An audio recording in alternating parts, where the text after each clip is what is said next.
They've been on the road, but they're back here at home at the Dean G. Skello Sports Complex. The Molloy Lions men's soccer team, 2-1, play host in the home opener to the Dominican College Chargers, 0-4 on the season. We'll have the pregame show coming up next. Casey's Kitchen and Cocktails is a proud sponsor of Molloy Athletics. Casey's is open 7 days a week for dinner with plenty of salads, sandwiches, and entrees to choose from. Casey's is also open for lunch Thursday through Sunday and for Sunday brunch. On the go, takeout is available, plus on-site and off-premise catering to suit all of your catering needs. And now through October, Casey's Rooftop Bar, Rooftop 32, is open for dining. Plus, you can receive a 10% discount with a Lions Land Card. All at Casey's Kitchen and Cocktails, 23 North Park Avenue in Rockville Center.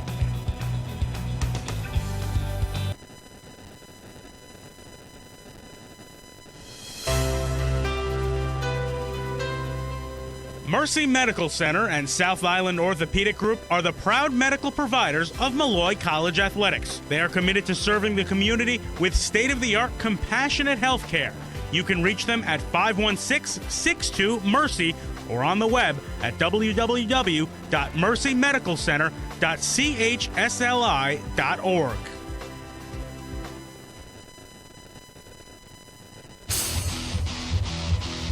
Can't get enough Molloy College Athletics? Tune in 15 minutes prior to every Lions home game for the Molloy Lions pregame show. Stats, analysis, and interviews to get you set for the game. It's the Molloy Lions pregame show, and it starts 15 minutes prior to every home game right here on your home for Molloy College Athletics, www.molloylions.com. This is the home for Molloy College Athletics, www.molloylions.com.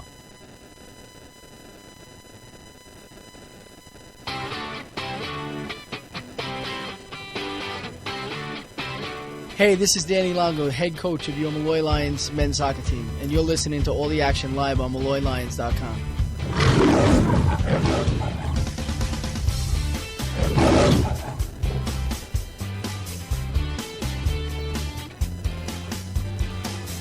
And welcome to the home opener for the Molloy Lions men's soccer team as they play host to the Dominican College Chargers. Thank you for joining me, Dan Hilton, on this beautiful Wednesday afternoon, September the 16th, for a 6 p.m. start in beautiful Rockville Center, New York. Of course, 3 games. The Molloy Lions men's soccer team started out on the road 2-1. They come back home with that record. Dominican, meanwhile, 0-4 with 4 hotly contested contests, both on the road and starting the season with 2 games at the Adelphi Open. Molloy comes off a 3-1 loss, their first loss of the season, to Franklin Pierce, a non-conference contest. The Ravens got the 1-0 lead in the 7th minute. Lions then got a penalty kick in the 10th through Mosiah White.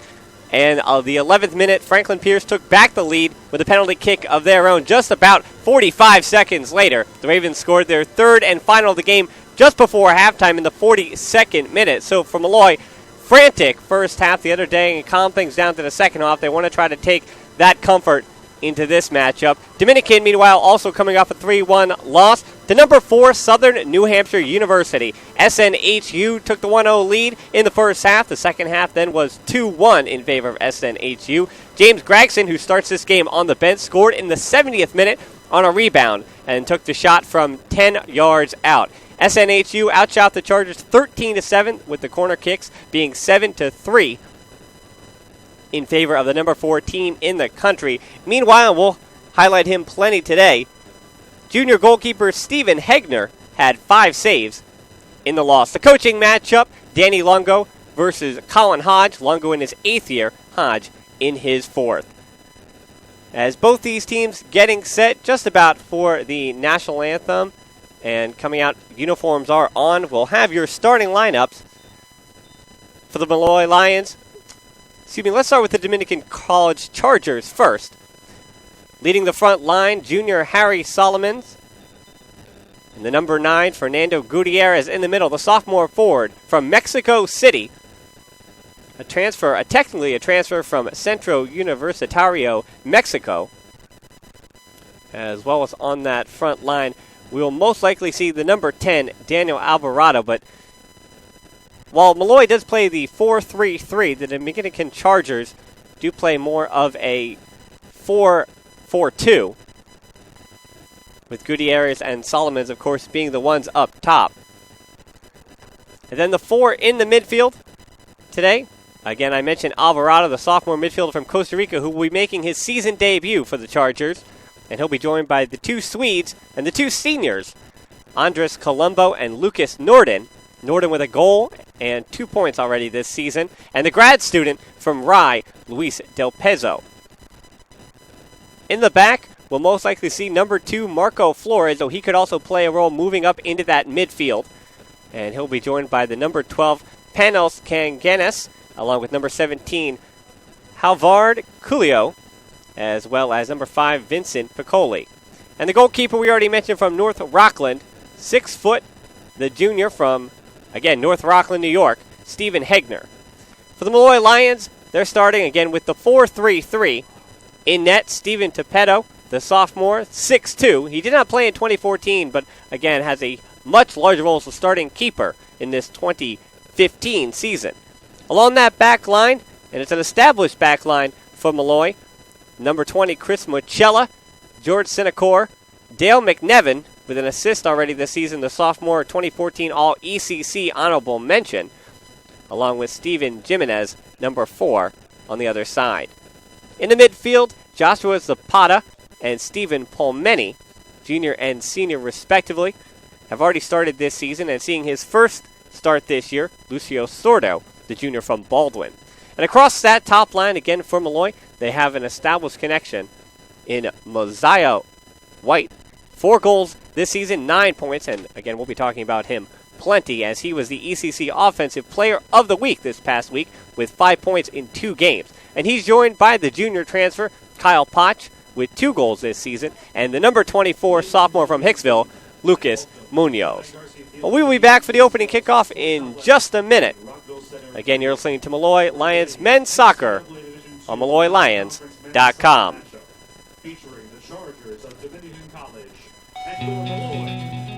Casey's Kitchen and Cocktails is a proud sponsor of Molloy Athletics.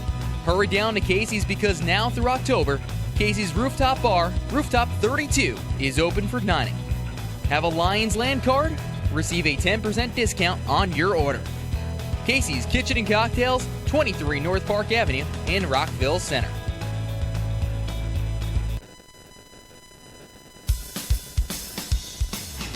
Jake's Steakhouse is a proud sponsor of Molloy Athletics.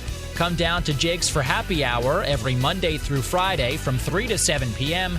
and Sundays from 12 to 7 p.m.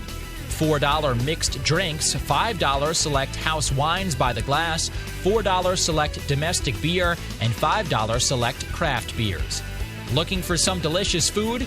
Jake's Sunset Special features a price-fixed menu Sunday through Thursday from 4 to 6 p.m., 3 courses for just $24.95. Friday night at Jake's is Prime Rib Night, a delicious 26-ounce prime rib with popover, mashed potatoes, and dessert, all for just $49. Can't get enough? Well, Jake's does brunch too. Sunday mornings receive free hot cereal and coffee or tea with any entree, plus bottomless Bloody Marys and mimosas for $10. And don't forget, you get 10% off at Jake's Monday through Saturday with a Lions Land card.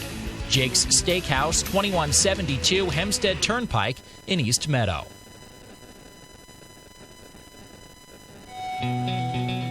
Casey's Kitchen and Cocktails is a proud sponsor of Molloy Athletics. Looking for great food around campus?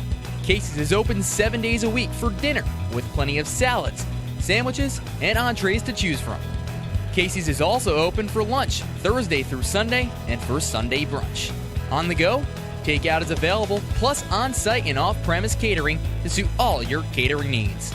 All at Casey's Kitchen and Cocktails, 23 North Park Avenue in Rockville Center.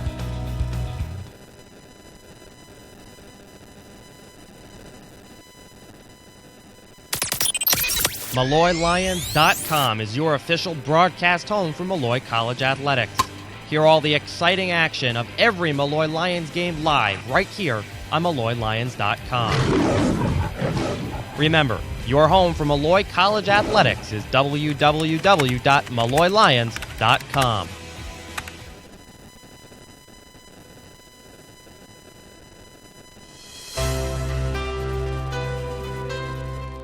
Mercy Medical Center and South Island Orthopedic Group are the proud medical providers of Molloy College Athletics. They are committed to serving the community with state-of-the-art compassionate health care.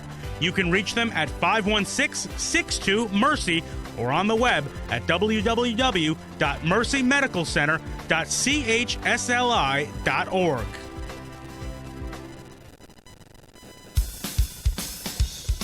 Jake's Steakhouse is a proud sponsor of Molloy Athletics. Not only does Jake's have great food and drinks, but it features Sunday brunch too. Free hot cereal and coffee or tea with any entree, plus bottomless Bloody Marys and mimosas for only $10. Spend your next Sunday brunch at Jake's, 2172 Hempstead Turnpike in East Meadow.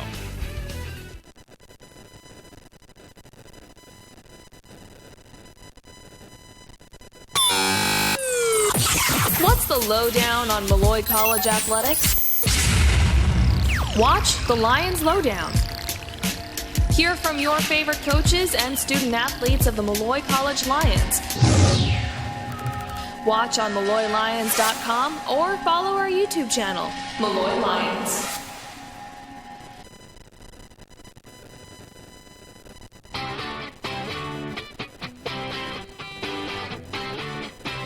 Hey, this is Danny Longo, head coach of your Molloy Lions soccer team, and you're listening to all the action live on MolloyLions.com.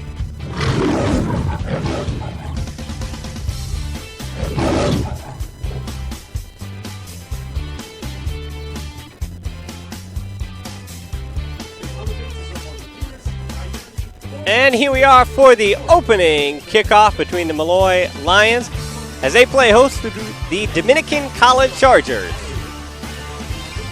And coming into this one, Molloy 2-1 on the season, while Dominican come in at 0-4. Dominican have scored 2 goals, and they take about 8.8 shots per game, and they have 2 goals against as well, so a stout defense played by the Chargers. The Lions, meanwhile, have scored 6 goals, and they take about 15.5 shots per game, so close to double what's taken by Dominican.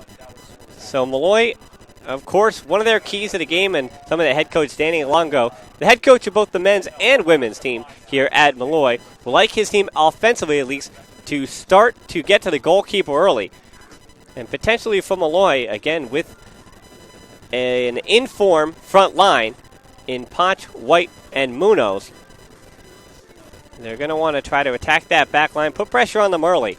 As I said, that is where their form lies right now.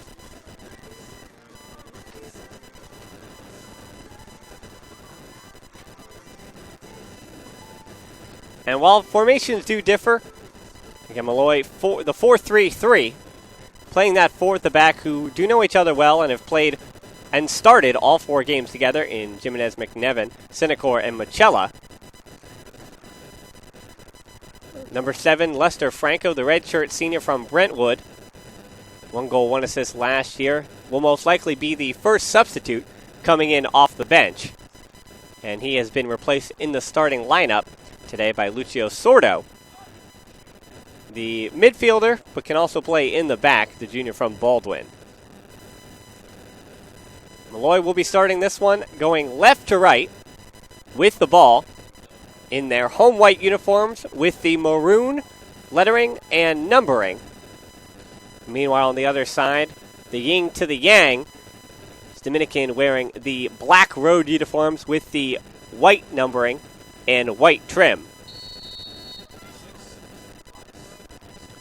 And starting it early, trying to catch the keeper on the line, but not only necessarily get a shot, but to start defensive pressure. And exactly as we mentioned, they want to start in the opponent's half. The Dominican does get it across, but Molloy does get possession.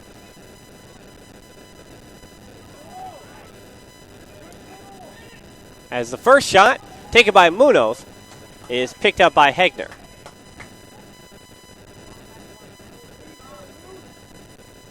And we do have already a quick correction. Lester Franco is starting this game, the number 7, in the middle of the field. And Sordo, the number 6, is the gentleman who will be the first sub off the bench. The number 10, Alvarado, in his first appearance for Dominican, is fouled just at midfield. And you have to think, if it wasn't just the second minute, as Zabata gets the warning from the official, if it wasn't the second minute, the official might be more privy to take out a yellow. But really being the first contact between any two players in this one, the official keeps the card in his belt. The ball won by Franco. Still able to save it from going out of bounds, but now he's in a foot race with Flores. They're going to call another foul against Molloy. It'll go right to left for Dominican.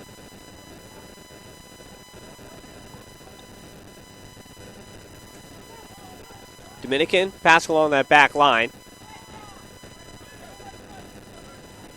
And a correction, Norden, while listed as a midfield, technically he has those midfield abilities, but the captain, senior midfielder / defender, will be playing as a center back, matching up with Kangas. Franco tries to shield out, and coming back on sides was Piccoli. Cross into the middle, intended for Potch, is broken up, controlled by Colombo. And now they have it out wide. That's Dominican. Alvarado trying to turn, but gets it back to a teammate. And back to Alvarado on the right wing. 2.5 minutes in, and we have seen a frenzied and quick 3 minutes. As the sophomore goalkeeper is Tapetto, pushing his defense forward. Dominican back to the goalkeeper, and he's going to clear. Franco unable to control.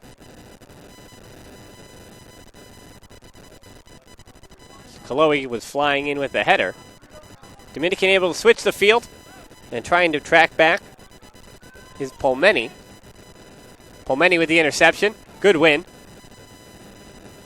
Franco trying to get fancy, but plenty of black shirts around him as Alvarado picks it up. The official for the moment was going to try to play advantage, but there were too many white shirts for Dominican to be able to do anything with it. Alvarado wanted to take it quick, but white was in the way.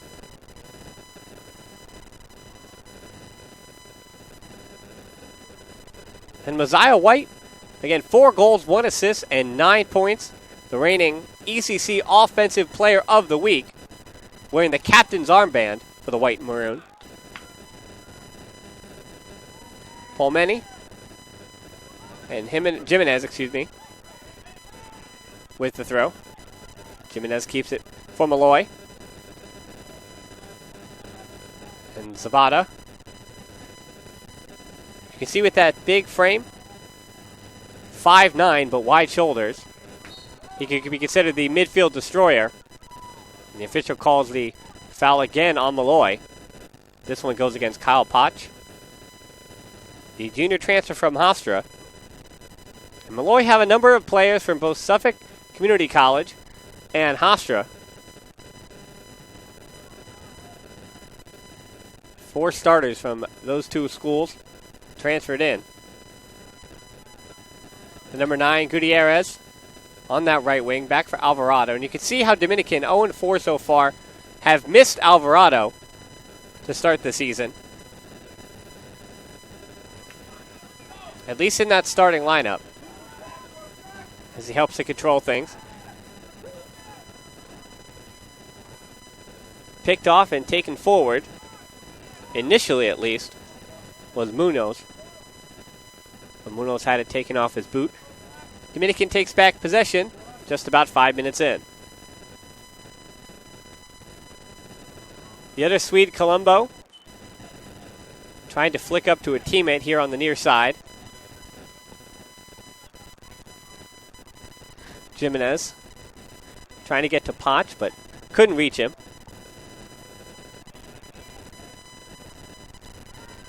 Good flick work by Piccoli, but yet Molloy take back possession.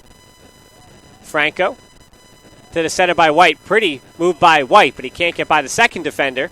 Sabato has one. That one's blocked. And then still Molloy with possession, but they're going to say offsides on White.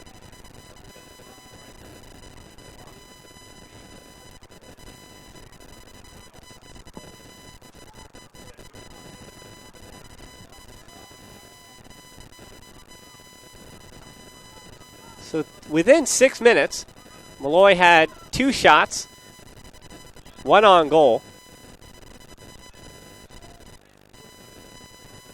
So the offense has been bright.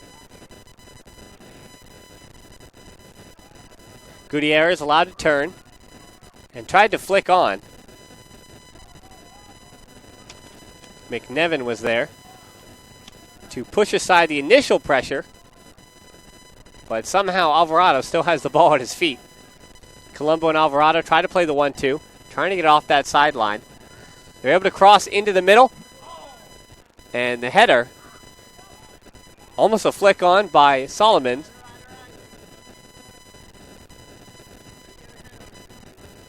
Correction, that was Vincent Piccoli. Solomons, the center forward, just trying to peel off the back of Bicella. Hadn't seen much of the ball so far. Out wide to Gutierrez, but tracking back is Sinecor. Gutierrez, another cross in, and trying for the tap in. He had got off the back, but could not get a shot in. On target, at least. That was Del Pezzo. And that's one of those crosses where, because of the pace of the ball, you really just have to put your foot at the right angle to direct the ball into the back of the net. He was aiming for that far post. But with a ball of that pace, again, it's got to be quite the delicate touch. Here's White in the midfield. Again, good skill by White. Gets by 2 defenders, cuts back. And finally, Dominican able to take it off the junior's boot. And Solomons getting deep. Good stop, and Alvarado's going to chip for the goal. And there it is from 20 yards out. Alvarado has made the difference in his first start this year for Dominican. He puts the Chargers up 1-0, 36-38, left to go in the first half.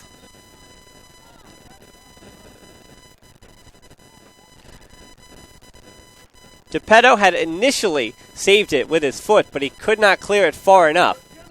As Solomon beat the offside trap, was behind the defense.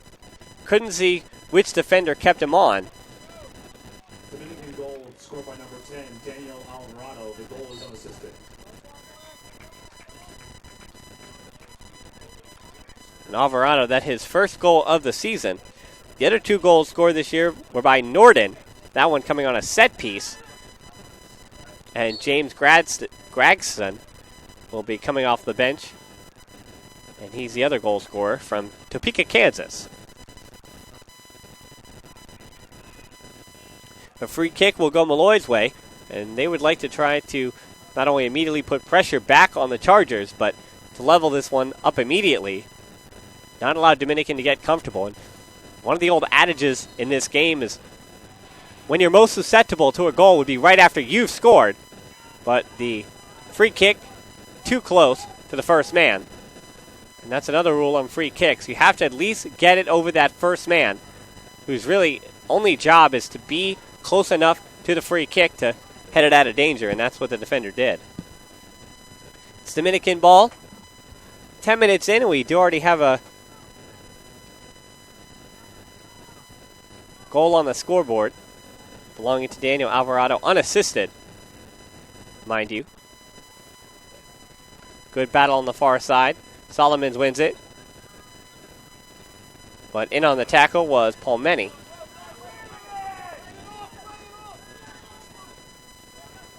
Palmeni is there again.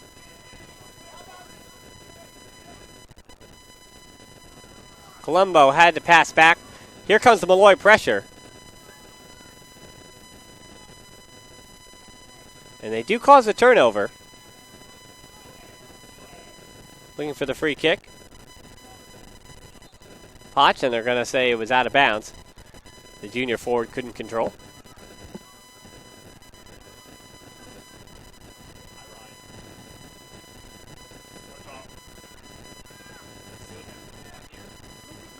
Jimenez has plenty of room. Try to get it up over the defense. It's a difficult ball. And they turn it over. Good step in there by Sinecor. Sabata. And Franco cuts back.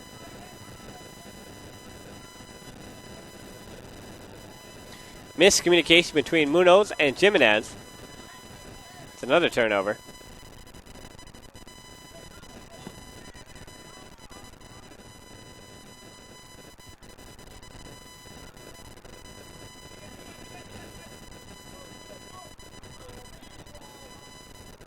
The Swede controlling and directing his back line. Dominican, now with a goal up, of course, they're not going to try to keep possession and hold Molloy off for just about 78 minutes, but having one goal on the board gives your team confidence. It affords you the opportunity to, again, build from the back, build through the midfield, knowing the other team is the one desperate to equalize.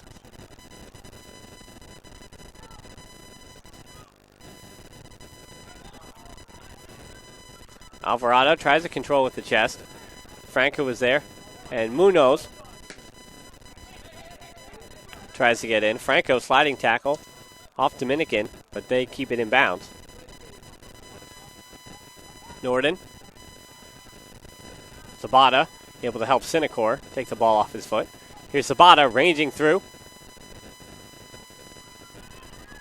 Continuing his run. Now here's where Molloy must trust each other. As Sinecor peels the ball in, headed out. Dominican will be all too happy to just clear the ball. Of Molloy's 6 goals this season, 2 of them coming from PKs. That's half of White's output this season.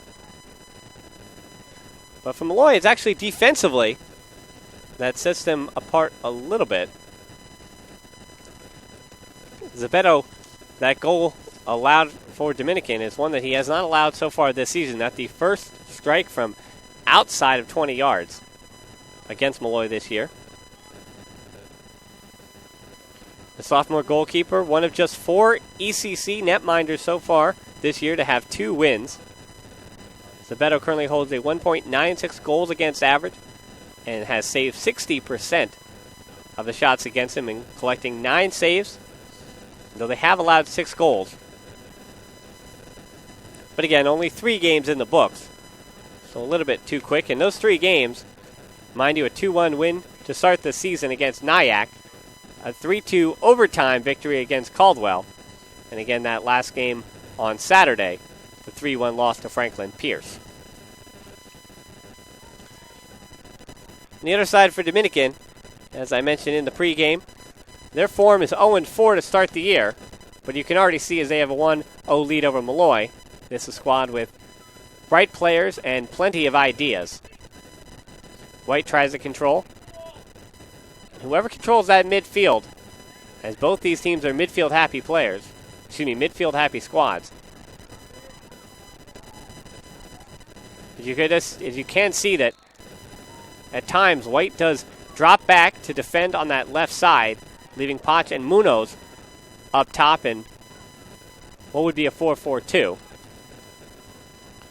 But nevertheless, Dominican started the year with a 1-0 loss to Southern Connecticut State, followed that up with a 1-0 loss to Adelphi, and again, both those coming on the campus of Adelphi University, just about 5-10 minutes away from here in Rockville Center. Then a 3-1 loss at home to CACC rivals in Georgian Court. We saw the clearing overhead kick by Sabata. Polameni helping Zapata in that role of destroyer, trying to clear things out. Franco loses possession, though, and Dominican on the counter. Up ahead to Solomons, right outside the penalty box. Uchella is able to push him out, but it will be a corner kick for the black and white. So after that 3-1 loss to CACC rival Georgian Court, and the 3-1 loss to number 4 SNHU. That's how the Chargers got to 0-4. First corner kick of the game, coming at the 29-26 mark in the first half. And just for clarification, that's a countdown, as we have just 29-17 left in the first half. Corner cleared by Molloy, only as far as Munoz, but brought back and brought down by Dominican. Out on this left wing, and he's been all over the field, is Alvarado. Tried to cross in, but the in-swinger just didn't dip the way he thought it would. Aiming for the head of the defender in Halvard Kaloe.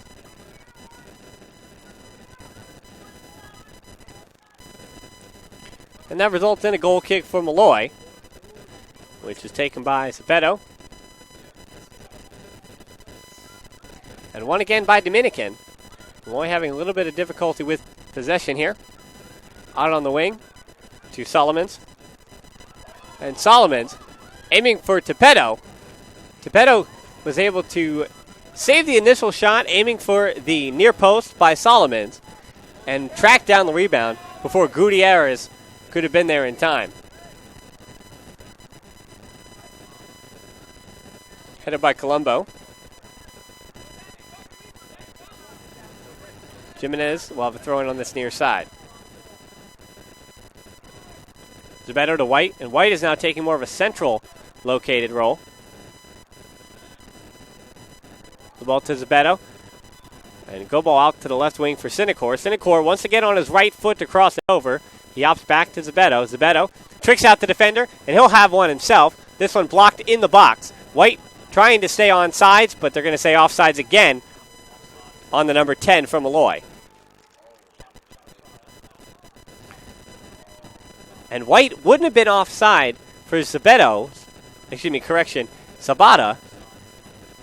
initial shot. But Zapata's initial shot went off the defender in Kanganis. And coming off Kanganis, just about 10 yards. And if White was on that rebound, he would have been onside, but instead, it was brought back down, and he remained in an offside position. Munoz. Franco. That was dangerous foot right near his head, but he's able to bring it down. Good ball into Munoz. Munoz all alone with the goalie, and he puts it in with the right boot. 1-2 from Franco to Munoz. And Molloy have tied this one up at 1 apiece with 26:41 left to go in the first half. You don't know who to compliment more on that goal. Yes, it was Munoz who comfortably finished on the near post behind Hegner. But a 1-2 between the redshirt senior Franco and the sophomore. And it is the first of the year. He played 600 minutes last season. And a correction for the sophomore, his first goal in a Molloy uniform, as he did play in 600 minutes last year, but did not convert. And Franco has already matched his total in assists from last season. He had 1 in 16 starts as a redshirt junior. So now at 1-1, this game has an entirely different feel.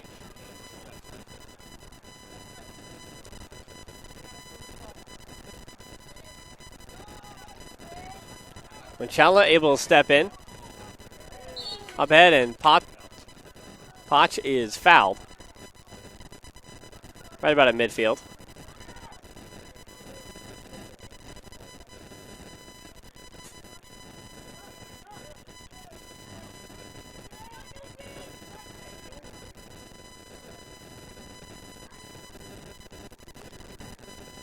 And a nutmeg from Zapata onto the foot of White. And they're going to say White is fouled.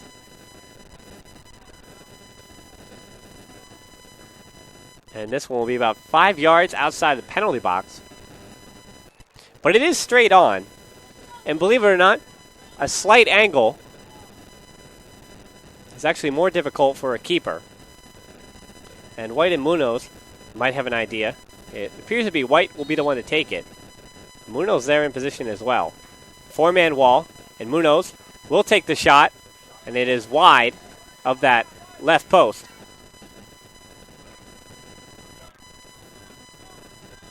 The reason being, again, that one was straight on, so Munoz was going to have a lot of dip on it to be able to fool and get by Hegner and around the wall.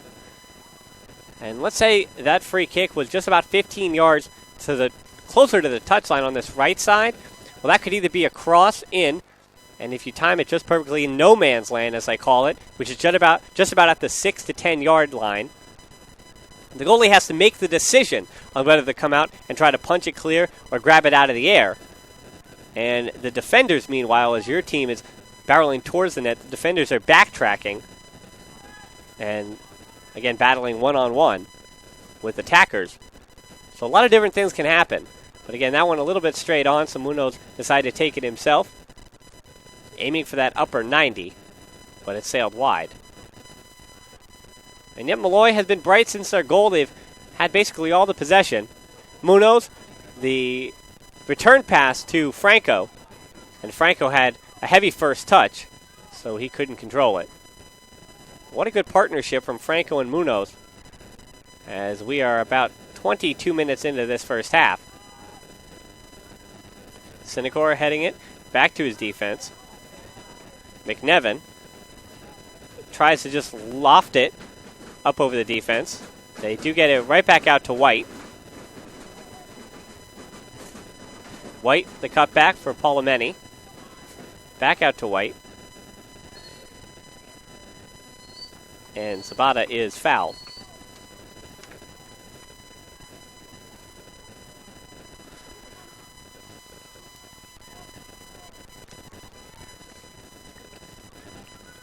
Molloy so far this year has not seen a game where either team had a goose egg, so obviously no shutouts from Molloy, but Molloy have not allowed a shutout for the other team as well. They've always scored at least one goal. The free kick wasted by Zapata.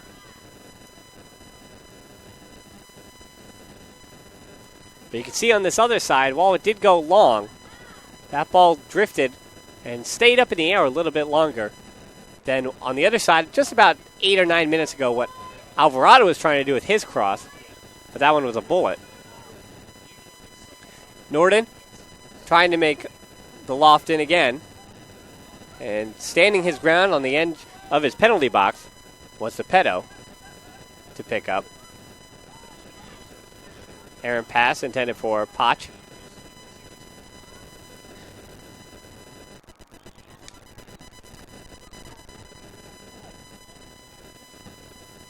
The partnership between Franco and Munoz on the other side has been just as important as Alvarado and Del Pezzo. Alvarado, the sophomore from Costa Rica. Del Pezzo, the grad student midfielder. Attended Rye High School.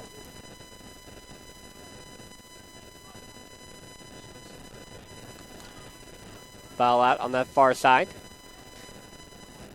That's where, over the 20-minute mark in the first half, these teams have got a little more comfortable with each other.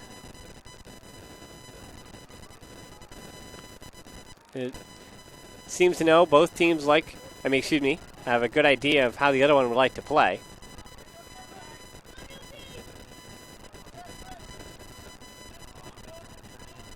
Chella, dangerous no-look pass, but it's Pi Solomons.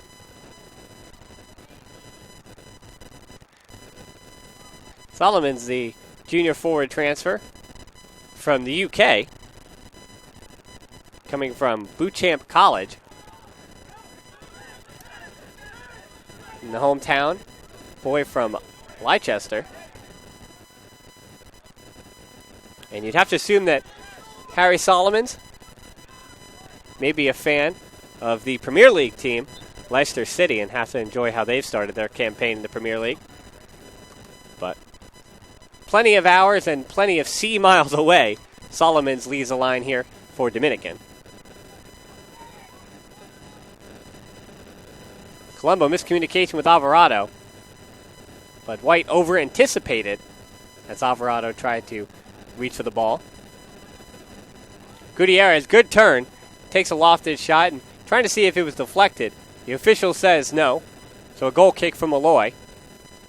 With 20 minutes remaining here in the first half, this one knotted up 1-1 at the Dean G. Skella Sports Complex on this Wednesday afternoon in Rockville Center. Again, I want to thank you for joining me on MolloyLions.com, potentially our YouTube channel. Again, Dan Hilton here for all of today's action. Foul conceded by Dominican's number 5, Vincent Piccoli.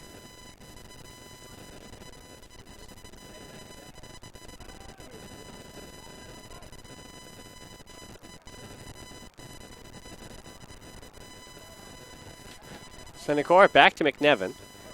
McNevin, a 2014 All-ECC honorable mention. He logged the most minutes on the team with 1,595 as he started this one. Molloy again tried to get in, and White about 5 yards shy of catching up to that one.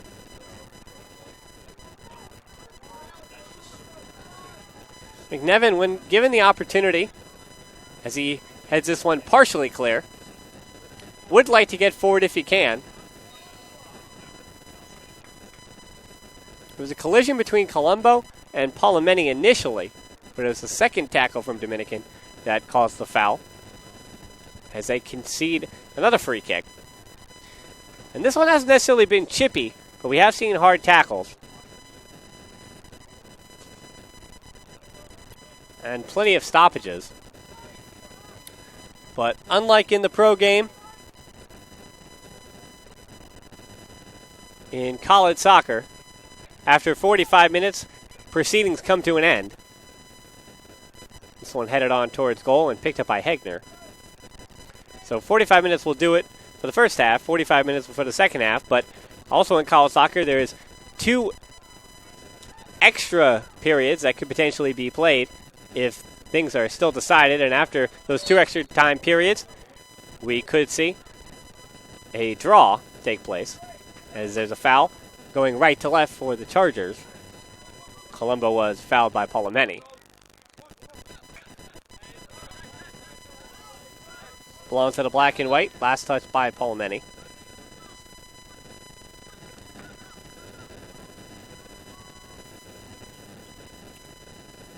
And seeing the first substitutes of the game, Gutierrez and Del Pezzo head to the bench. And in his first action so far this season for Dominican, and they're on the ball.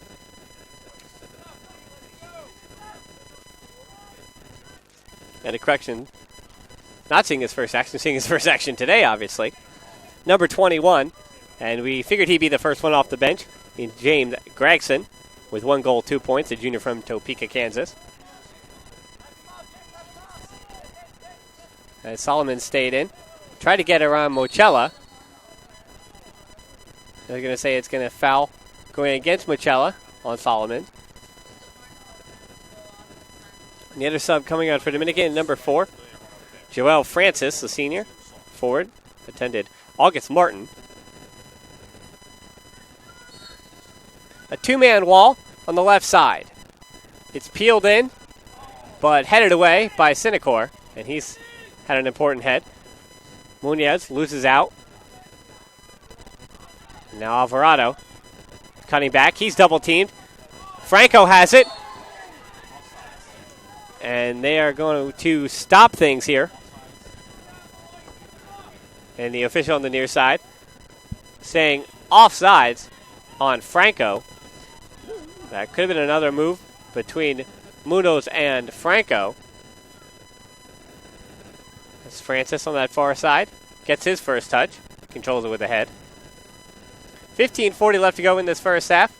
Colombo trying to find Francis up over the top, but lofted a little too far.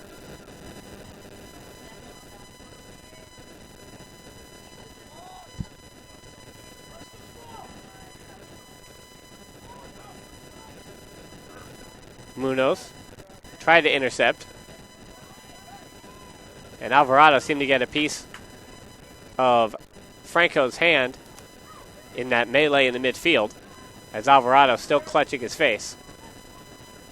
White in for Potch, but Potch couldn't control. Now Palomeni goes down in the box, but the official keeps hold of the whistle. And Alvarado has checked his face and now checks back to the ball. Across the Molloy Lions turnover. Francis able to save it inbounds on the far side. Here comes Dominican. Francis, good move by him, but it's the third white shirt in Palomeni who boots it out of bounds. He had initially got by McNevin, who came forward, and Sabata. And Colombo is checked hard. That one going almost out onto the highway.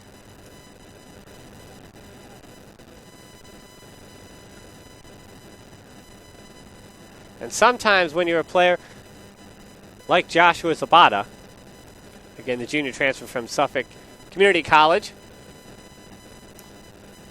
again you have that broad shoulders, and while the average body for the game of soccer depends both on your position and your style of play, but Sabata has embraced again that wide frame in playing that destroyer center defender midfielder role. Central defensive midfielder role. And so when Zapata does come in with a standing tackle, as we do have another foul going left to right, so Molloy will have possession just about at midfield. But Zapata, when he makes that standing tackle and two bodies collide, oftentimes Zapata's the one who wins that matchup. And even if the other man necessarily crumbles to the ground, it does not necessarily mean it's a foul if contact was equal. And oftentimes, especially in the penalty box, when you can see that the offensive player very rarely wins that battle as far as the official goes. Defenders always do get the benefit of the doubt, or we would see penalty kicks galore. And speaking of the penalty box, Dominican was again able to snuff out some danger. Palomeni, Alvarado on his back. Francis finally able to take possession for Dominican. As they booted back up this way, but off a white shirt.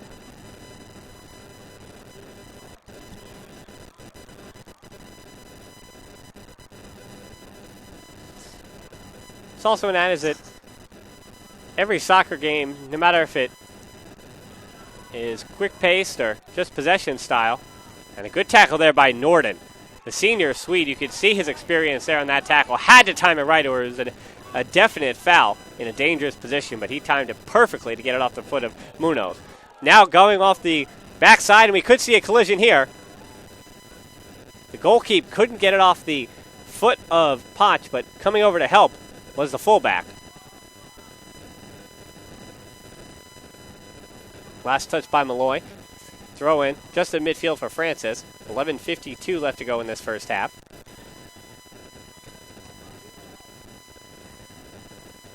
We will see the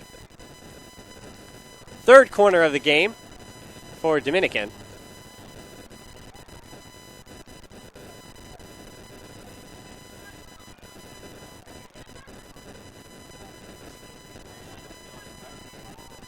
And something surprising in the game of college soccer, too, especially at the Division II level.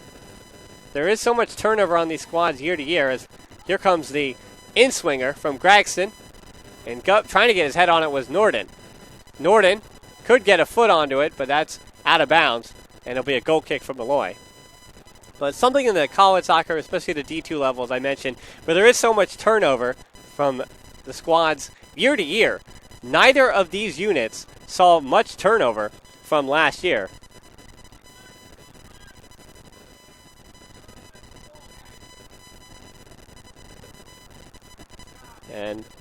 neither of these squads really use many of the new recruits, many of the freshmen.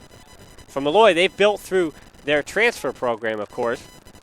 As we mentioned, Potch, White, Zabata, and Sinecor.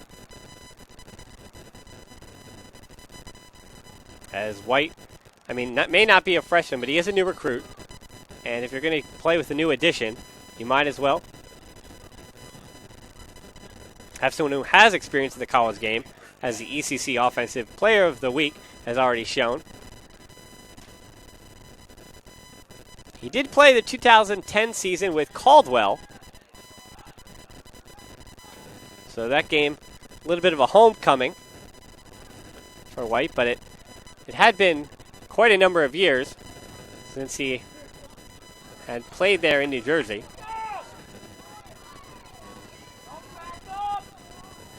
Machella, step in on the tackle. Franco, not being allowed to turn by Norden, but he does. And Munoz now double team though. And they're going to say it's Molloy ball.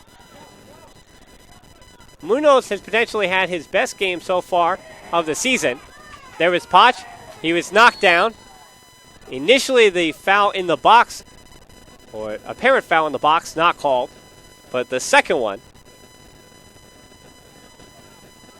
conceded by Panganis. Again, the official for the third time this game saying the Molloy attacker went down a little bit too easily in the box. It's difficult to see if Potch hadn't tripped on his own feet. But the second one, and this one, the White free kick on this side, clearly a foul. And that was in, and into the back of the net for Potch. The free kick won by Potch. The assist goes to White, the number 10. It seemed to take a little bit of a deflection, but Potch was able to finish on the volley. And if you're a center forward, don't you just love to have the ball fall to your foot like that?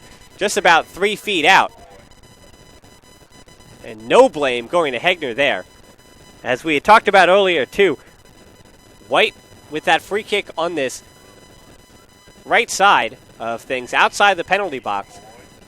He had that low cross that zoomed through defenders and attackers alike, made it difficult for Hegner to see it.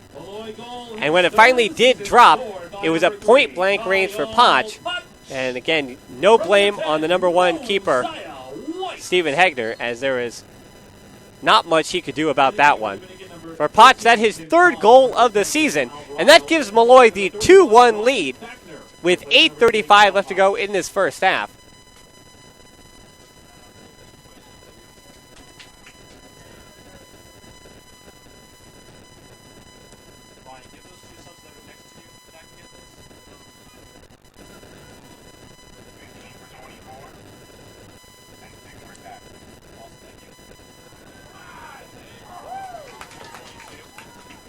Tried to head it in, but up to the task. The 6'2", keeper attending Sanford H. Calhoun High School. Again, did not play in 2014. So being just 4 games in, you have to expect that Steven Zabeto is still getting comfortable with that back line. But it is a back line that have played now 4 games together. And when everyone is healthy, it will be a known commodity for Molloy to rest their laurels on. Molloy, a team that was picked 6th in the ECC preseason poll. And a foul in the box. 2 Dominican players barreling into Tepedo. Piccoli was the last one up, but everybody seems fine. Dusting themselves off.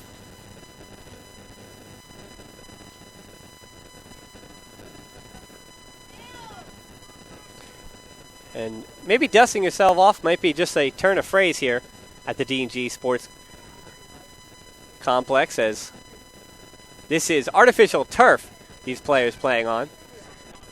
That's why, as we've talked, the ball moves a little quicker. And knock on wood, but blue sky, so no rain. And when there are rainy conditions here, it makes it even more difficult. The artificial turf may be a little easier to step on, but the ball again goes quicker. It's a quicker game. 15, Kyle Brennan. For number 7, Lester Franco. And we do have some substitutions here. Number 15, Manuel Roach, as he gets his first touch, taken off his foot by Colombo. As White headed to the bench. Also coming on, another transfer from Suffolk Community College, the senior Ryan Fackner. Thrown into the box. And aiming for the tall forward, who can also play at the back, the senior from Hicksville, Kyle Brennan, who hasn't played much in his years here at Molloy. But with the captain's armband, now that White has taken a seat, Brennan will have an increased role.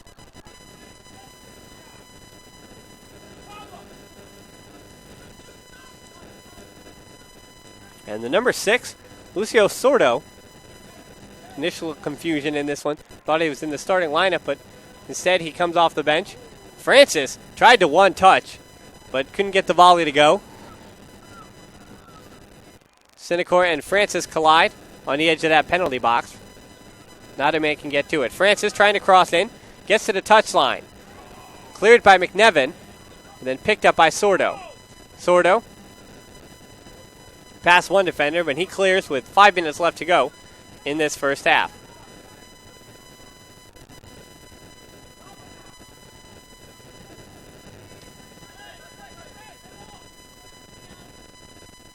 On this near side and looking for space, but Paulameni was there. Zabata has stayed on. Mocella over to McNevin. McNevin aiming for Brennan, but can't find him. And Kyle Brennan, the Hicksville native, playing for the fabled Hicksville High School soccer team. What a youth program they have. Brennan, he was just a youngster at the time, but he did have the opportunity to learn a little bit when he again initially started his career as a back in high school and coming to Molloy as a back. And we have an offside here on the far side on Fackner. But again, when Brenner initially came to Molloy as a back, he did have the opportunity at Hicksville to learn from now a Vancouver Whitecap in Hicksville native Tim Parker.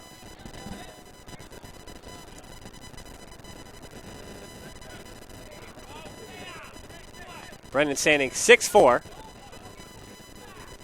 And he has had his fair share of injuries as well. And he applies the possession for Dominican, but Brennan, as well as the rest of the white shirt attackers, applying the pressure and causing the turnover.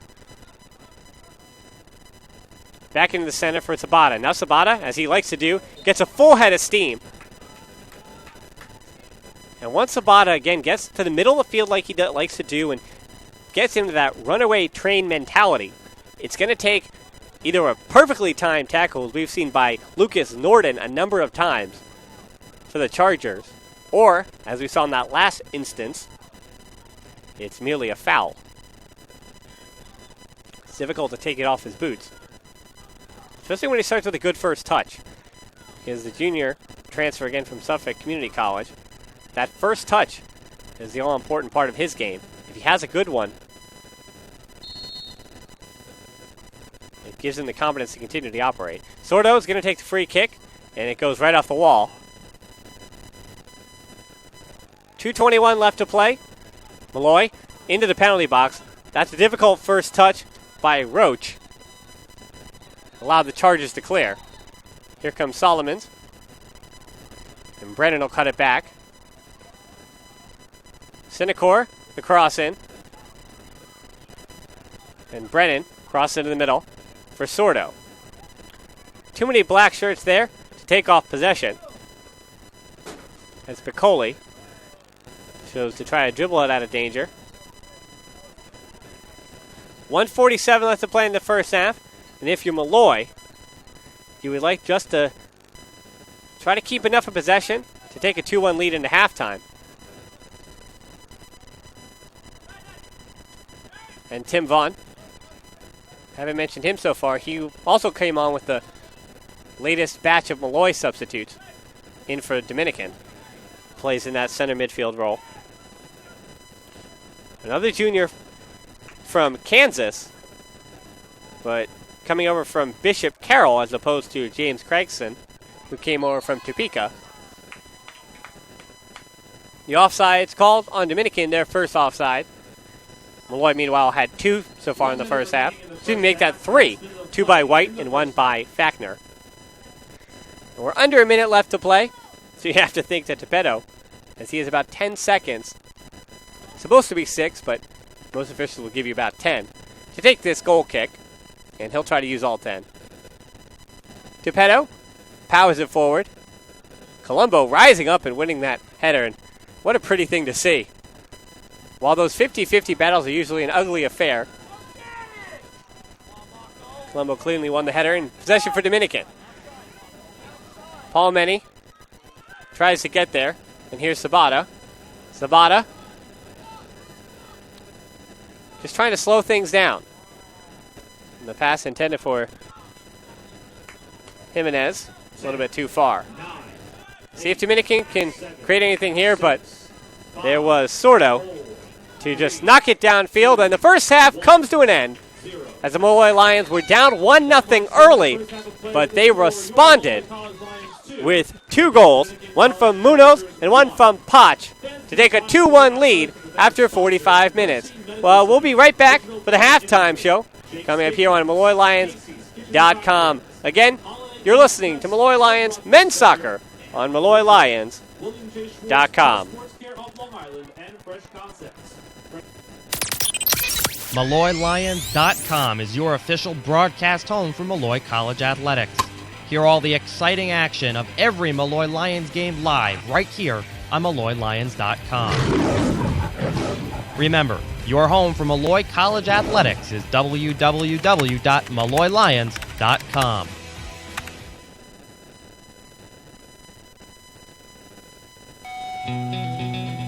Casey's Kitchen and Cocktails is a proud sponsor of Molloy Athletics. Casey's is open 7 days a week for dinner with plenty of salads, sandwiches, and entrees to choose from. Casey's is also open for lunch Thursday through Sunday and for Sunday brunch. On the go, takeout is available, plus on-site and off-premise catering to suit all of your catering needs. And now through October, Casey's Rooftop Bar, Rooftop 32, is open for dining. Plus, you can receive a 10% discount with a Lions Land Card. All at Casey's Kitchen and Cocktails, 23 North Park Avenue in Rockville Center.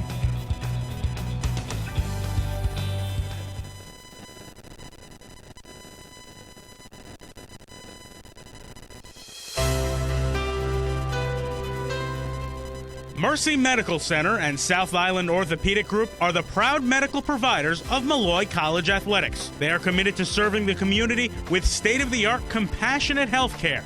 You can reach them at 516-62-MERCY or on the web at www.mercymedicalcenter.chsli.org.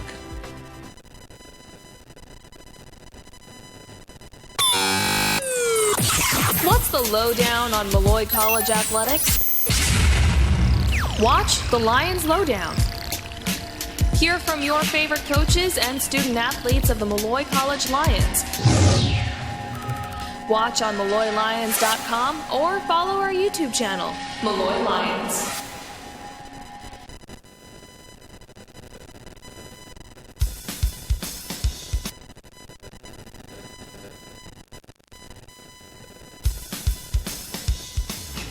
Jake's Steakhouse is a proud sponsor of Molloy Athletics. Come down to Jake's for happy hour every Monday through Friday from 3 to 7 p.m. and Sundays from 12 to 7 p.m. $4 mixed drinks, $5 select house wines by the glass, $4 select domestic beer, and $5 select craft beers. Looking for some delicious food? Jake's Sunset Special features a price-fixed menu Sunday through Thursday from 4 to 6 p.m., 3 courses for just $24.95. Friday night at Jake's is Prime Rib Night, a delicious 26-ounce prime rib with popover, mashed potatoes, and dessert, all for just $49. Can't get enough? Well, Jake's does brunch too. Sunday mornings receive free hot cereal and coffee or tea with any entree, plus bottomless Bloody Marys and mimosas for $10. And don't forget, you get 10% off at Jake's Monday through Saturday with a Lions Land card. Jake's Steakhouse, 2172 Hempstead Turnpike in East Meadow.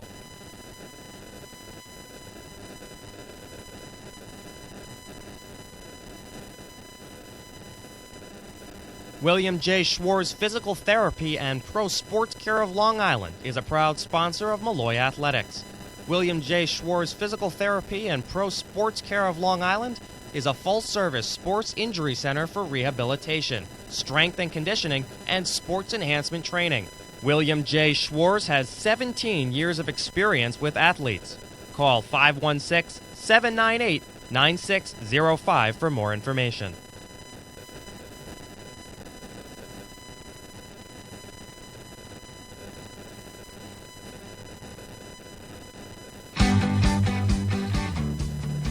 It's the Molloy Lions Halftime Report, brought to you by Jake's Steakhouse.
And here we are in the halftime show presented by Jake's Steakhouse.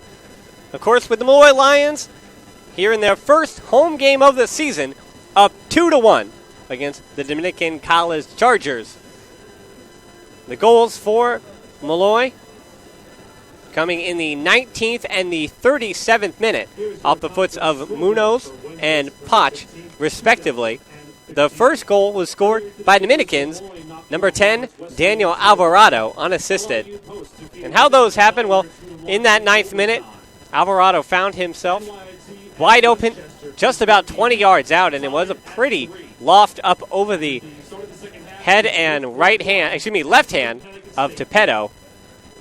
The ball was played forward. The goalkeeper caught a little bit out of position, and the rebound on the initial shot taken by Del Pezzo was picked up by Alvarado, again about 20-25 yards out, and he was able to loft it into the lower 90. But Molloy did have an answer, as this possession has been about 50-50 so far this evening. And Munoz got the assist from Lester Franco. They had a 1-2 on the near side going on the right wing up the field, as Franco headed on to Munoz, who bent the shot as he was wide open at the near post and just curled it in. Again, near post didn't have much space to work with, but got it under the left hand of Hegner. And then that final goal of the half, and the one that gave Molloy the lead, scored his third of the season by Kyle Poch, assisted on a free kick by Messiah White. He had a free kick on the near side, just outside the penalty box. And again, into a sea of bodies, finally fell to the right foot of Poch, who with no doubt was able to finish into the back of the netting. And that one on Hegner had no chance as it sailed by. The rest of the numbers have been pretty consistent as keeping things even between these squads. Shots per period, Molloy had 7, Dominican had 5. Corner kicks 2-0 in favor of Dominican, but while free kicks are not a stat that's officially kept, you could say that both had plenty. That's the number we'll go with. As saves by period, 2 in favor of Molloy for Tepedo and 1 for Hegner. Lucas Monos had potentially his best game of the season. The sophomore, who played 600 minutes last season, did not finish. And this year, already with 1 goal in here, the 4th game for Molloy, the sophomore from Hicksville.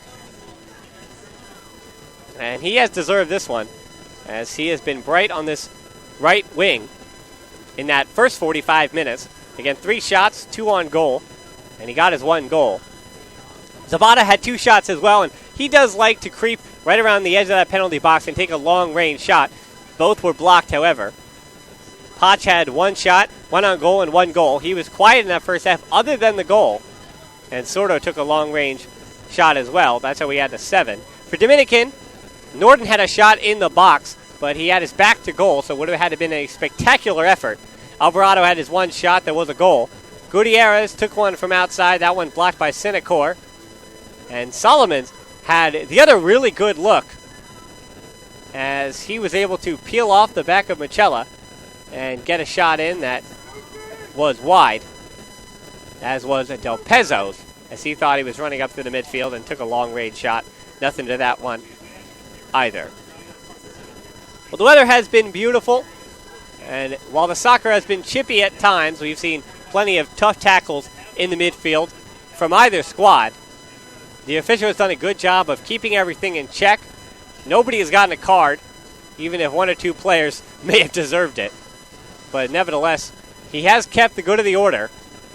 And with 2 teams that have players, one in Colombo and on the other side in Zapata, and Paulameni, who really have that job of staying right in front of that back line and trying to get up, trying to help the attack. So we have seen a number of 50-50 battles, get a little bit physical, and a number of times Molloy attackers did go down in the box, but the official kept silent on the whistle. But Molloy have been rewarded for continuing to be offensively persistent in taking the 2-1 lead, as we are just about 4 minutes away from the second half of action getting started.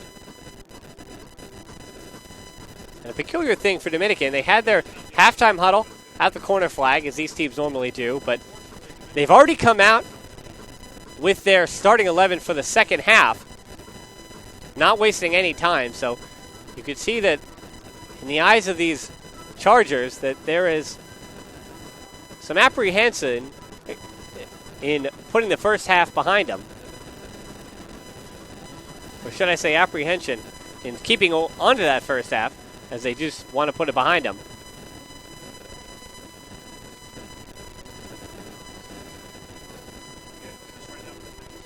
They are and set up and ready to go, as Molloy will be ready to join them in just a second.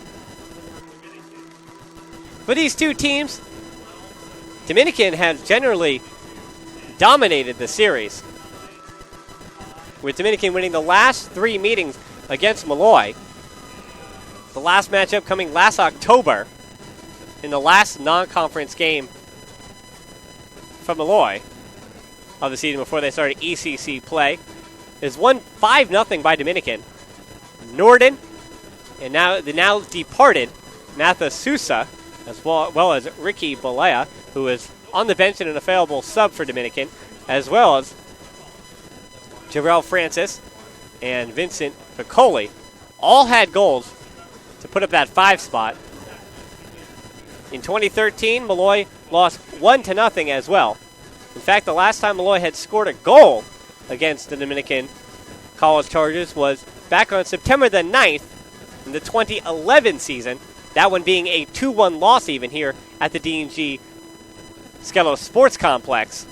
But Molloy have fared much differently in the first half, but if they do want to get off the losing snide to Dominican, they're going to have a similar bright second half as they did the first. And speaking of bright, we have the lights coming on now here in Rockville Center, And it doesn't change much for the players, but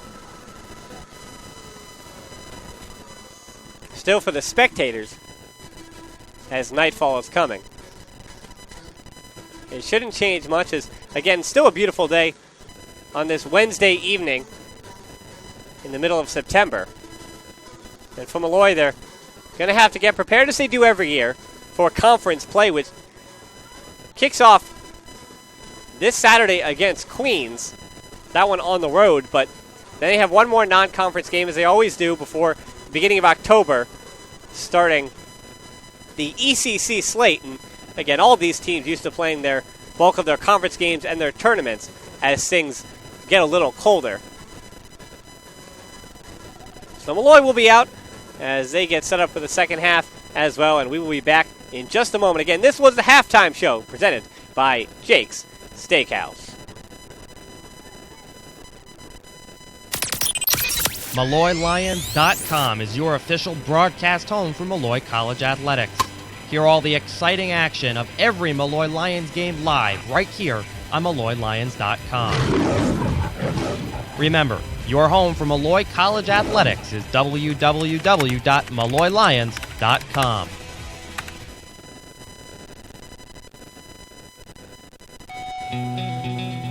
Casey's Kitchen and Cocktails is a proud sponsor of Molloy Athletics. Casey's is open 7 days a week for dinner with plenty of salads, sandwiches, and entrees to choose from. Casey's is also open for lunch Thursday through Sunday and for Sunday brunch. On the go, takeout is available, plus on-site and off-premise catering to suit all of your catering needs. And now through October, Casey's Rooftop Bar, Rooftop 32, is open for dining. Plus, you can receive a 10% discount with a Lions Land Card. All at Casey's Kitchen and Cocktails, 23 North Park Avenue in Rockville Center.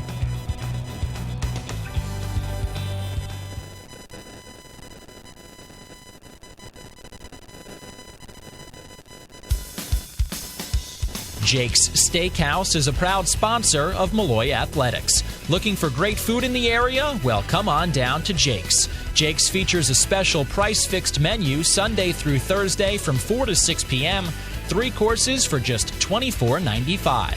And Lions Land cardholders receive a special 10% discount. Jake's Steakhouse, 2172 Hempstead Turnpike in East Meadow. And here we are back for the second half of action between Molloy and Dominican. Second half starting with just a flurry, as the first one did.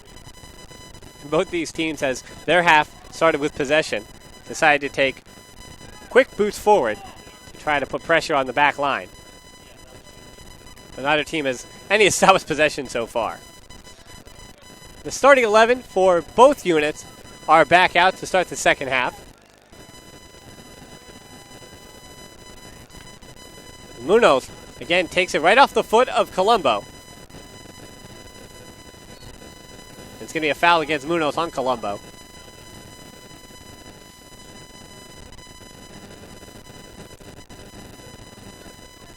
A little bit beyond Alvarado. The pace into traffic. Sinecor up ahead. Potts tried to chest it down to Munoz, but booted forward by Dominican. Zabata takes it right off the foot of Solomons and gets it forward to Potts. And that ball there by Potts, that crossing ball, or should I say crossfield ball, just along that midfield line, well, even though Molloy did turn it over, that's the kind of ball that coaches like to see and can make you smile. That yes, it's a dangerous ball if you're too far in your own half, but as you're trying to start that offense, and if it's a comfortable ball to make, getting that far side wing back up into the attack, it gives you another player to add to the offense. It really does open up the defense. As the men on this side, it becomes strong on whatever side the ball is on. So getting it over really creates some space.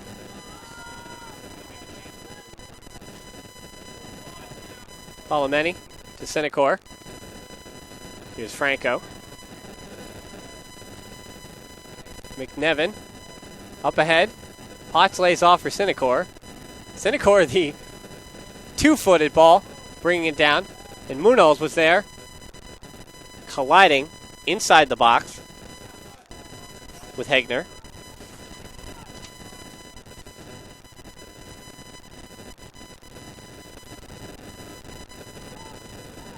The ball picked up by Piccoli in his own half. For Dominican, they do like to build out of the back, and especially if you're head coach Colin Hodge, you know what your team's bread and butter is. Mochella, good job crowding out Piccoli. And if Dominican's bread and butter, even though they're 0-4 on the season, still again looking for their first win of the year, they're 0-1 in conference play, and of course conference play is how you get your postseason. But you do want to use the non-conference to get out all the mistakes and really fine-tune things. Have your players find their form. Potts that time went down maybe a little too easily on the edge of the box. And the official didn't call it. But that's another example where even if Potts had been fouled, it's difficult for those, we'll say, taller and stronger players to get the benefit of the doubt. And that's simply on the accord that they think that they shouldn't be pushed off the ball. And Munoz does have a little bit of space here. Kinganis is the one backtracking. White gets by Colombo. The 1-2. And the first touch let White down. But Franco is back to regain possession. Sabata given room to turn. And that's something Dominican definitely talked about in halftime. Just not giving these Molloy attackers and midfielders room to turn around. For a player like Sabata, especially Franco as well, as he's been able to create some things in the middle of the field, you can't allow those kind of players the time and space to look back up at the field and see what's in front of them. Colombo, on the other side of things, ranges forward, but McNevin is there to intercept.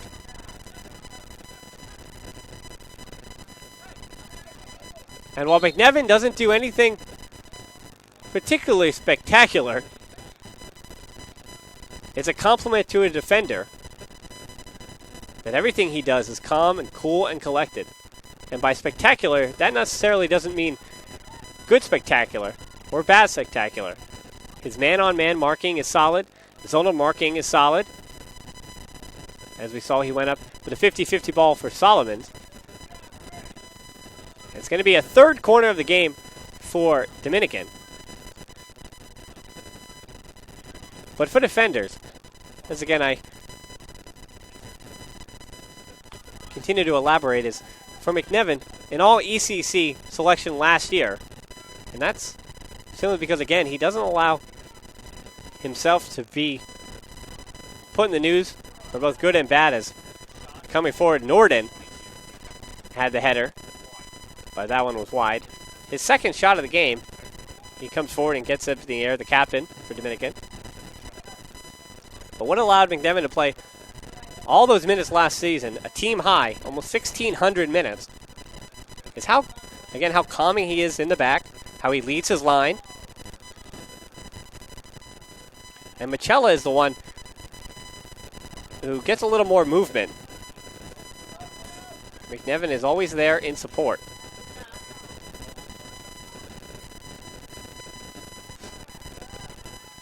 Norden, he tries to get forward here, and this is something we might see from Dominican. Senecor again with the step in. This one a foul called on McNevin on Solomons. Both players had the arms in, but that goes the way of the attacker, as we are about 40 yards out. And not again to pigeonhole the decisions that an official makes. But again, if you saw that tussle in the penalty box and Solomons goes down, very rarely is you get to get the call. It's a difficult spot for Molloy. It went by the first one, and the shot aiming for the upper part of the netting just under the crossbar was Kanganis. But Kanganis just could not convert and lofted over. You could really see the pace on Munoz. Colombo had the angle, but Munoz still was able to track the ball down. Some skill here by Munoz. He gets it to his partner in Franco. And in his 2015 home debut, again, he played 600 minutes last year, Lucas Munoz will have a game to talk about. As this one, a back heel intended for the path of Palomeni. But Palomeni had a defender there to intercept. White is free. And we could see an issue here. And Norden and White having words. And a red card for White. And the red card for White will be a huge loss for Molloy, as they have almost 35 minutes of soccer left to be played in this second half.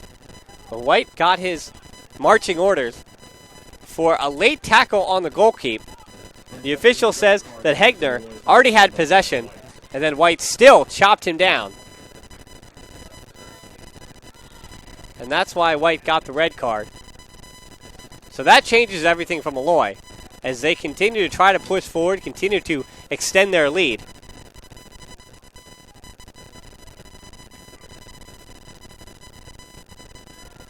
And the bigger story for White, not only is he out of this one, as again, this is just a non-conference matchup against a CACC opponent, but he will be out for the ECC opener against Queens College. And while Queens may be 0-3, that is still a game that is fought between two conference rivals, and Queens in Flushing, New York. So, not to say just down the road, but not too far away. And those two teams know each other well. And another bright side, at least for Queens, if you're seeing that red card in the box score after tonight's game, with White not being a part of that matchup, well, White is an unknown commodity to Queens College. As again, he's playing in his first season in the white and maroon. And that can help Queens in their preparation a little bit better.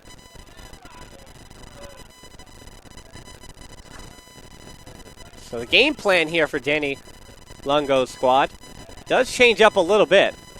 As again, instead of ranging forward and having that extra attacker, now you're going to really try to take this game by the horn, slow things down. Possession will be a little harder to come by. So if you're players like Palomeni, players like Sabata, the opportunities to range forward will be fewer and farther between.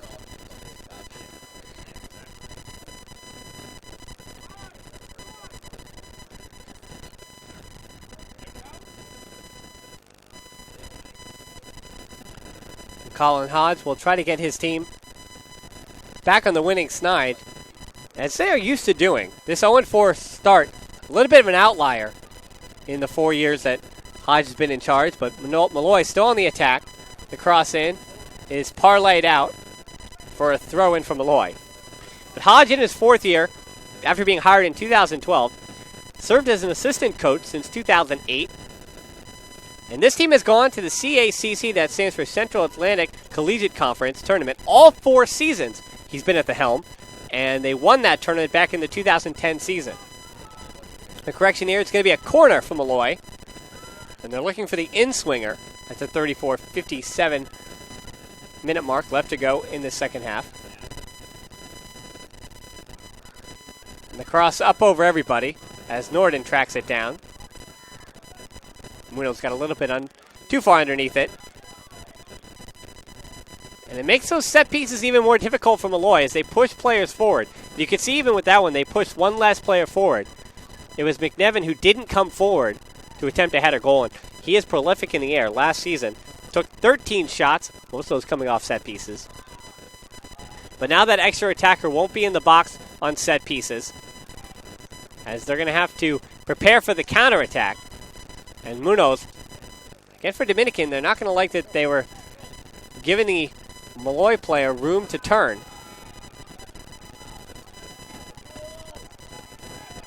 Solomons. Senecor there with a last-ditch tackle. Dominican pleading for the handball on Palomeni. Instead, it's going to be a foul going against Dominican. Colombo fouled Palomeni. The Chargers also, with back-to-back NCAA East Regional appearances in 2009 2010 under Hodge, who was a starting defender for the Chargers, graduated back in 2008. He does have an overall record of 34-15-8. So just about very similar, to the number of wins by Danny Longo for the men's team, but he's done it in double the amount of time in his eighth season. But I have to remember that Danny Longo's wins, 70-plus on the Molloy Lions sideline, but that accounts for both the men and women's squad. But he did lead the team in his first year to a 10-4-4 record in the 2007 season. He came to Molloy after 6 seasons at what was CW, now LIU Post. That free kick for Dominican was easily garbled up by Topedo. That next season in 2008, the year that Hodge graduated, Longo led this men's soccer team to the ECC title for the first time in program history and advanced to the NCAA D2 tournament with a 12-6-2 record. And 2 black shirts on the ground there. We have a foot race and way out of net as Norden had range for it, and as promised, we figured we'd see that before the red card, but definitely seeing it now. Norden will be almost an extra midfielder, but that ball just not up to snuff. Out of bounds for a Molloy Lions goal kick with 32 minutes left to play in this second half. You can see some white shirts and substitutes already warming up on the Molloy sideline. And that's something that Coach Longo would like to do with that red card, as men will be expected to keep hold of more space. And so you might see some more tired legs as Molloy does more defending. Nice flick on there by Piccoli. Solomon's lost out in the tackle. And Poch unable to save it from going out of bounds.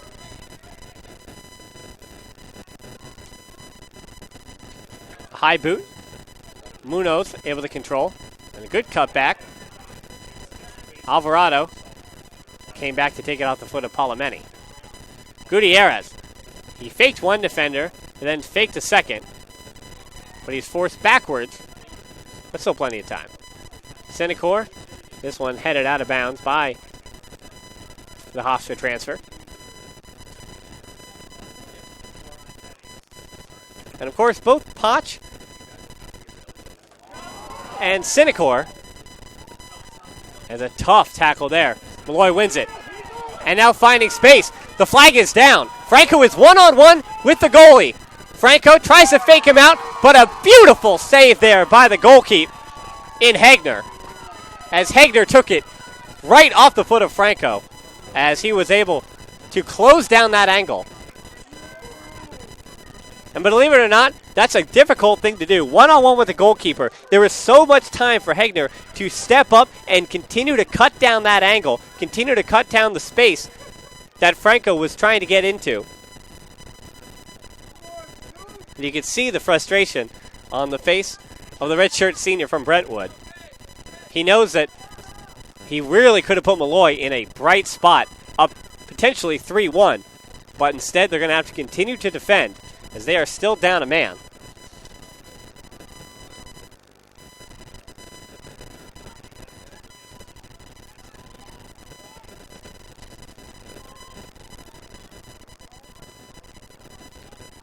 Palomeni just boots it forward again.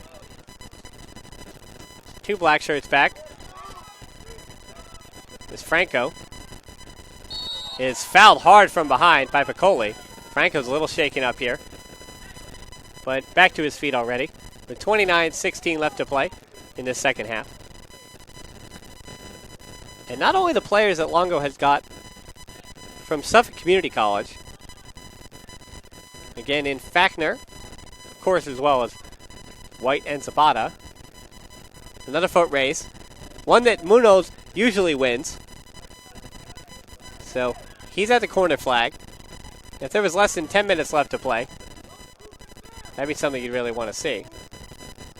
This one knocked free. But also the transfers coming in from Hofstra in Kyle Potch and George Sinecor. Sinecor did not play in 2014, the redshirt senior. Played 4 times in 2013. And injuries have been a difficult thing for his career, but he is healthy this year. And of course, those two players coming from a Hofstra program that's nationally ranked currently, and has had for a long time been under the tutelage of head coach from Barnsley over in England, Richard Nuttall.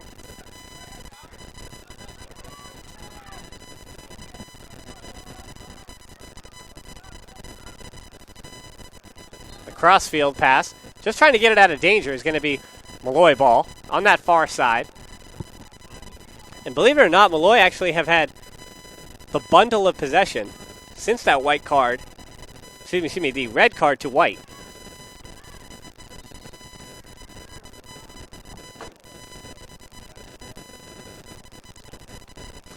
And that one-on-one opportunity by Franco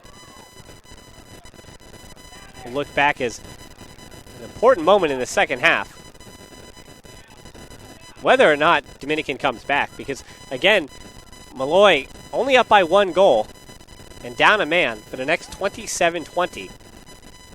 Would have liked to be up by 2 just to have a little bit of breathing room. But again, a 2-goal lead, they say, can still be the most dangerous thing to have. Good hard tack on this near side by Kanganis. Munoz had a full head of steam.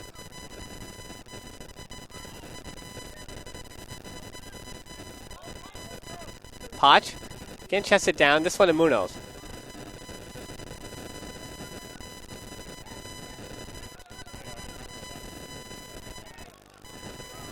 Dominican able to clear out of pressure. So here comes Norden, ranging forward.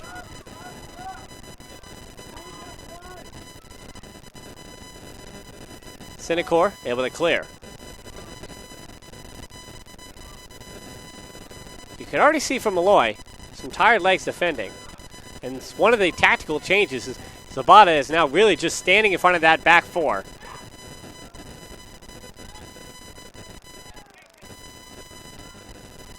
Instead of taking the opportunity to come forward. The left-footed cross into the box by Alvarado had too much on it.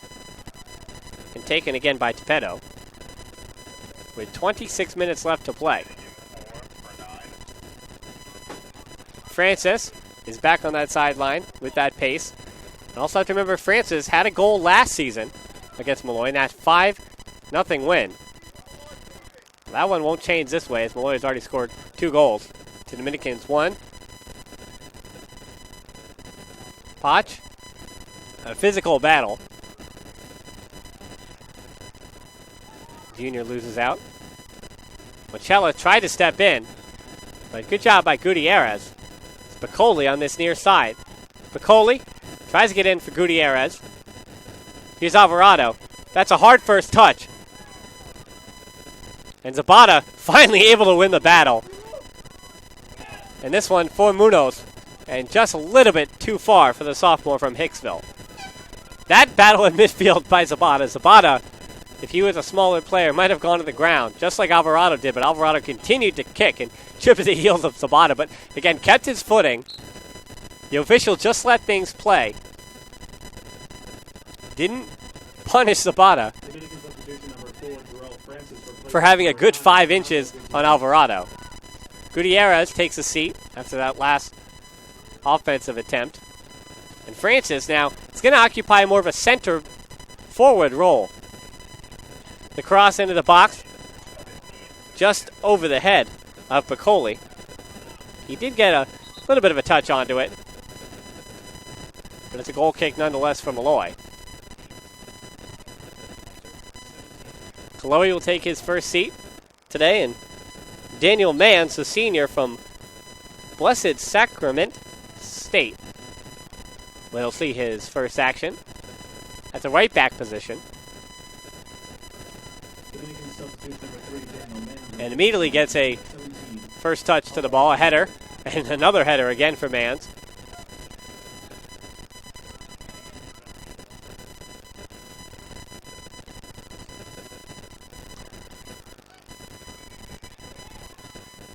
Coley not being given the room. And here's Potch. And the official is just going to let things play. Colombo was the last man. And it looks like the argument from the referee that time, as Potch got up, and he didn't have too much of an argument, as Alvarado is down to the quarter flag, but he is called offside by this line judge on the near side. But again, that collision between Colombo and Potch, Colombo was the last man back, so that would have certainly, if called a foul, produced a card. But I think the argument was that Potch had flipped it over Colombo, and as the defender, you don't necessarily have to get out of the way. But Colombo did just hold his ground. Potch is the one who ran into him, and that's what had both players crumbling towards the ground. So the ref, instead of calling an offensive foul, or a foul, against the Molloy player, they instead just allowed things to play. And again, you can debate what is the right protocol in that situation, but you can understand the officials' thinking. And Munoz, a little shaken up. And it seems like Munoz picked up that knock, or what appears to be the back part of his left heel. And he seemed to get that knock on the first attempt, the first 50-50 collision, as the ball went out of bounds. Took a seat. So he'll come out of this one, and Fackner will come back into the contest. Re-entering the game for Molloy, number 31, Ryan Fackner, to replace number 24, Lucas Munoz.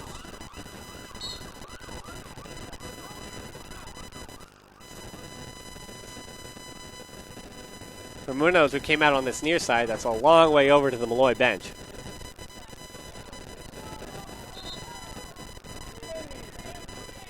And now the game gets a little chippy here. Franco and Francis, as Franco came to the aid of McNevin.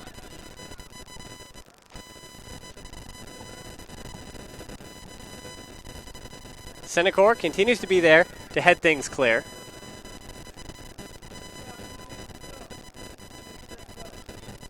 And Norden able to poke it clear. And back to his defense. Franco was there, a battle with Alvarado. And we're going to see a foul going against Franco. And again, things are getting chippy with 21-41 left to play in the second half. You can expect that after you've already seen a red card in a non-conference matchup. But a non-conference affair with both these teams being from New York State and both these teams playing each other basically every year. So just like your conference opponents, you know these players well. Alvarado, that's a difficult spot. Norden, just about a foot underneath it. That would have been a towering header from the 6'2 senior from Sweden. Lucas Norden did score last year. He has a goal already this year coming on a set piece.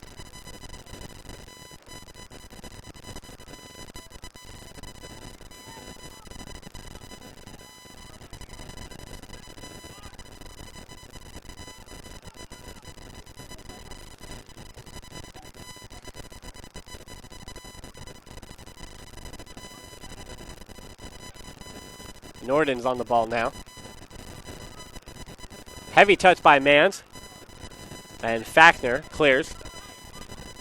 But if you're Molloy, with 21 minutes left to go, you're not going to want to try to defend for 21 minutes. A long shot that is wide by the man in the number 7 shirt in Luis Del Pezzo, the grad student.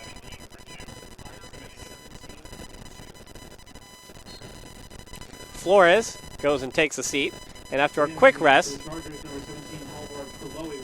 Alvard Kaloe is back out. Franco heads it up ahead. Dominican is there for another throw-in.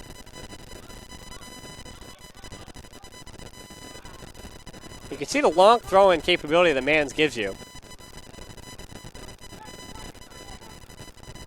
Norden to Solomon. Solomon over on this right wing to Francis. Francis goes to cross in, but no one there in the box, and it's going to be another goal kick from Molloy. So if you're over on that touch line, whether you're on the Molloy side with Longo or on the Dominican side with Hodge, you have to think how you're going to want to close this game out. If you're Molloy, which kind of fresh legs do you want to use? Do you want to change things up tactically as you continue to try to hold on to a 2-1 lead with 19 minutes left? And if you're Dominican, how do you get that equalizer? Because, again, with 10 men and tired legs, it's going to be a tall task for Molloy to try to play extra time.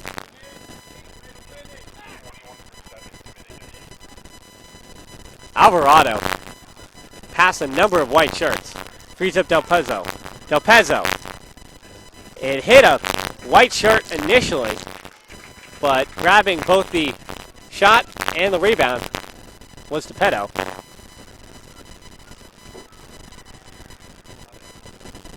Tepetto has been challenged today, and his job certainly not done yet.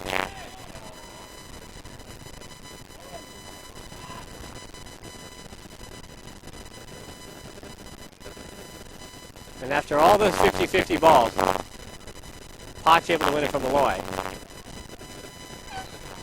But it will be Dominican ball. Misplayed on that far sideline.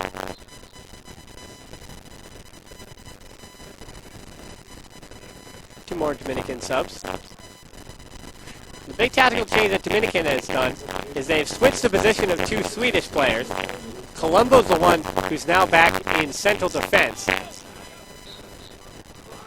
And you're going to say out of bounds between Mans and Gannis. And Molloy will take their time.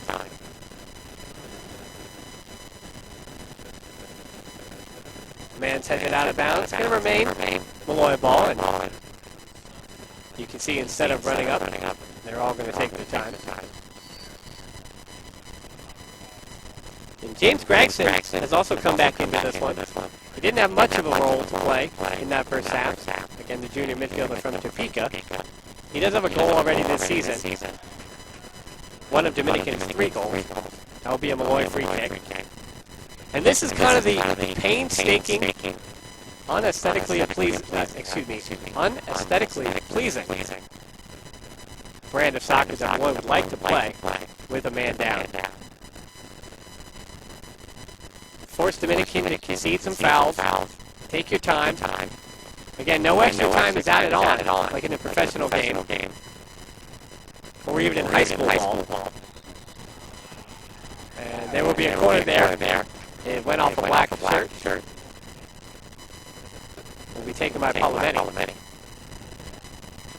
So again, when that 16-15 is off the clock, this game is over. And the Lions may have their first home W of the season in their first home game. McNevert has come forward, though, on the far post. But this ball is a little bit too far over his head. Can Factor track it down? And he does. Factor, one move. He's double-teamed on that far sideline. And he loses out to the double team. A full head of steam. And basically going about 70 yards Gregson. Finally cutting it out with Cella. With the tackle, but Dominican able to make up a whole lot of space in a short amount of time. On that run, Gregson. And now Molloy can see a corner. And you have to say, maybe it's just Gregson with those long locks. Maybe make him a little quicker on that far sideline. So he had quite a lot of pace going up that touchline in about 20 seconds. Here comes the in-swing corner. Colombo was up there in the air with Tepetto, but Tepetto able to punch it away initially. And not able to save us going out of bounds is Gannis. But you can't blame the center back. How often is he expected to play as a winger?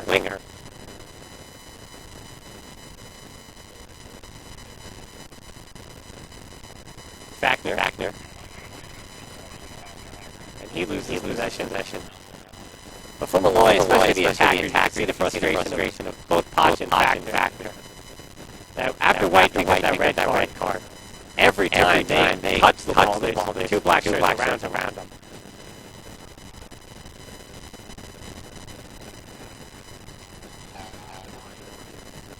Dominican ball. And two more black shirts come in as subs. 14:08 left to go in this second half.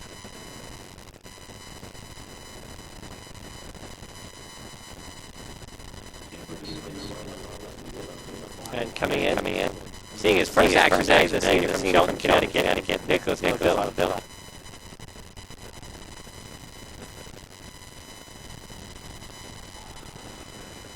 Francis able to track down. But the one-on-one battle won by Franco. And knocking him free. His man's against the head. Alvarado. Franco was there on the side tackle. Couldn't take it off his foot. Francis. Good move by him. That put Dominican in the penalty box. The cross in by Norden. Looked like it went off the crossbar. And Grang's shot is blocked subsequently.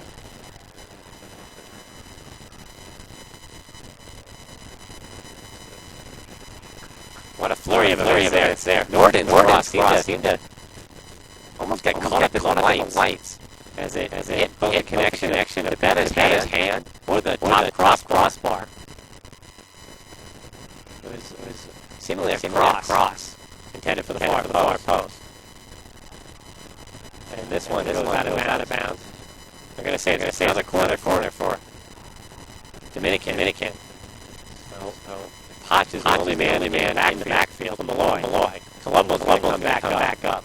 Colombo, Norden, Chloe, all dangerous guys in the box for Dominican. This one does not get by the first man. Sabato was the first head to it. But clears it just about to the yard mark.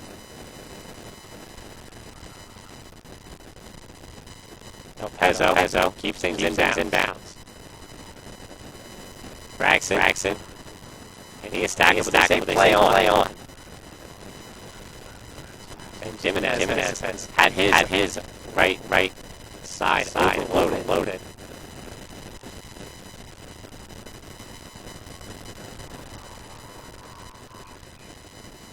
Just waiting on for Dominican. They've got 11:42 left to go.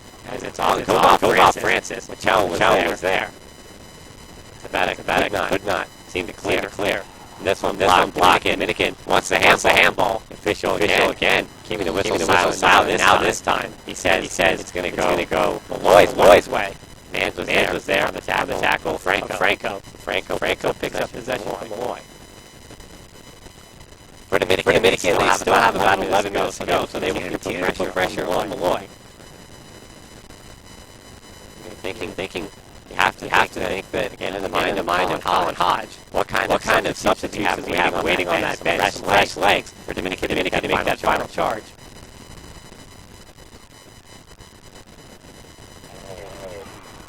Potch pulled down, and the rest was silent. The number three matching up against each other. Mans and Potch. Here's Alvarado. Through ball in for Francis. This one is for Norden. Norden got the shot away. But into the side netting. They're going to say it was last touched for a corner kick for Dominican by Geppetto. So Norden was his third shot in the game. And when he lines under the center back to start this one off, again, you don't often say, well, we'll get at least three shots as a midfielder forward would. Coming in, and this ball all the way to the parking lot for the D&G Sports Complex. The D&G Skello Sports Complex.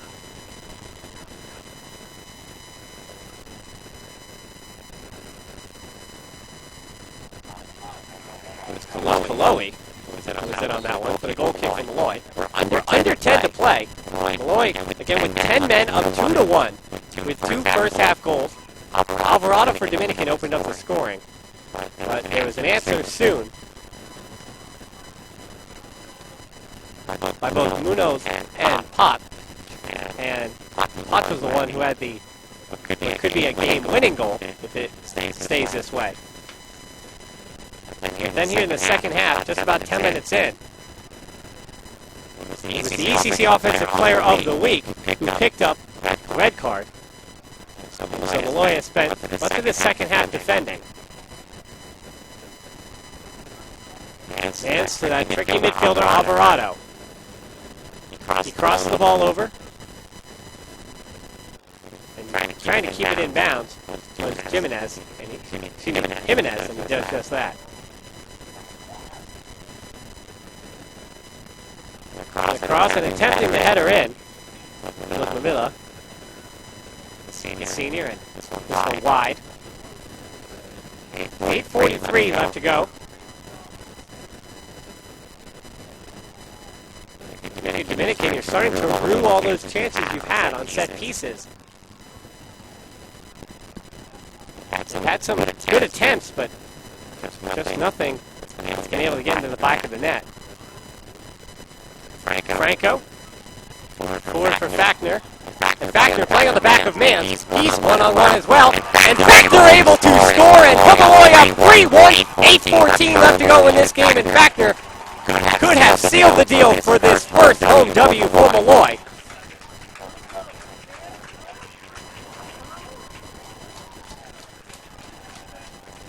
Fackner, the transfer from Suffolk Community College, gets on the score sheet for Molloy. While Franco missed that opportunity one-on-one earlier in that half, Fackner was able to put it home this time. Not an opportunity there as he came crashing down and playing off the back of the substitute in Daniel Mans. Senior versus senior. And again, he was playing off that right shoulder, and he was able to get behind him. And they're going to give the assist to Potch.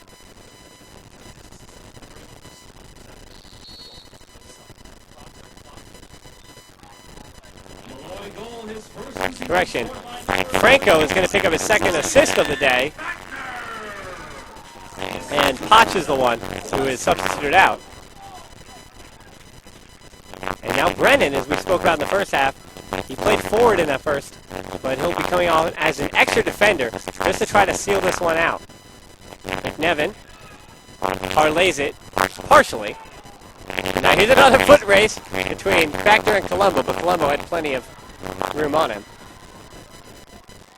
7:38 to play, and now this game again has a change in complexion, and that's what one goal can do for you. Now Dominican is going to be even more frenzied to get not only one goal, but 2 goals for the equalizer, as Francis fouls Franco.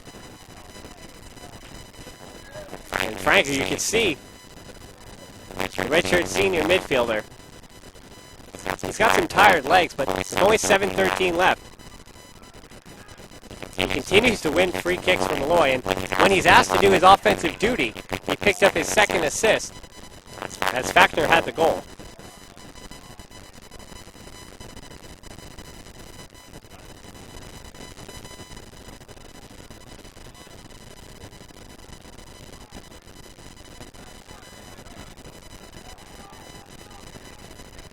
Franco, tough battle with Francis. And he knocks it off. One of last year's goal scorers for Dominican.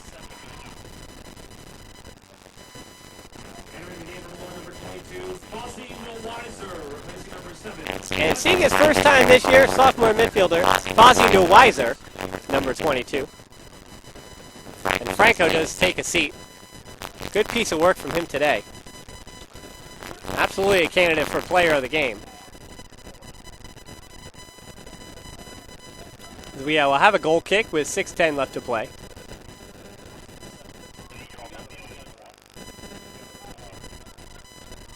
And Weiser will play in the midfield. And Francis is headed to the bench with Balea, another goal scorer from last year, coming on to finish this game. One of the men who played all 90 minutes is Alvarado. And Molloy has done a better job of closing out the space that he was allotted in the first half.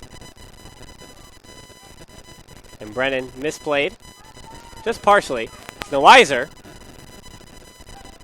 able to win it. But his pass intended for Brennan a little bit too far. And it's last touched by the senior. Out of bounds for Dominican. They've got 5:15 to get 2 goals. And of course, in this game, crazier things have happened. Del Pezzo is back into the contest. Up and forward. The chip in. McNevin. That one could have been an own goal if Geppetto wasn't there to pick up the deflection. Crossed by Balea. The Australian forward, also in his senior year. Balea was attempting to cross it in, but McNevin had it deflected off either his head or shoulder. It's another foul going against against Molloy for Dominican.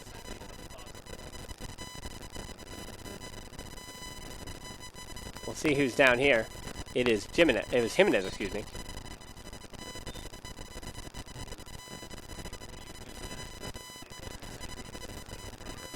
.425 left to play. Molloy just trying to close things out again. Head coach Danny Longo has waited patiently, and now, just about 3 or 4 minutes ago, put on a flurry of subs to close this one out. Those subs either came on because of the time left in the game, or could have come on the back of the third goal in this contest, scored by Ryan Fackner. Here's Alvarado. Alvarado into the box. First initially off the head of Norden, but unable to finish.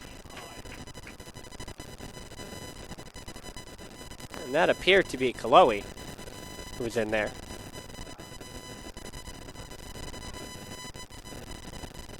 Geppetto will have another goal kick, something Molloy will be happy to have here. And now that we're under 5 minutes, every second begins to count as you hold on to a 2-goal lead. And not necessarily what head coach Colin Hodge would have expected from his team. Again, they have not lost a game this year.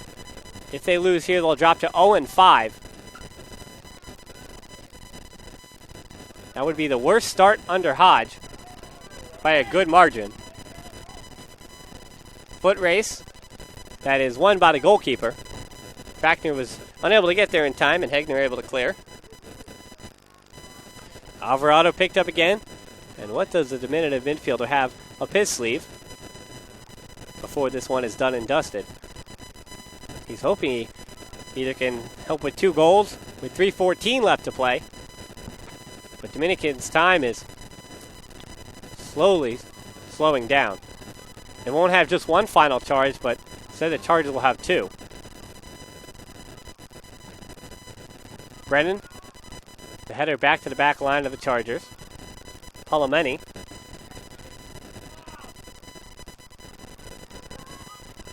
Now just trying to keep the defensive shape of the Lions. Trying to close this one out. Colombo to that left wing. Gregson has a number of white shirts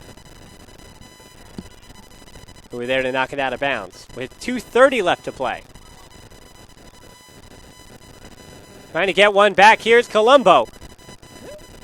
Make that Norden, who was there on the header. Colombo was at the near post. Norden was just about center. That is his 4th shot in this game.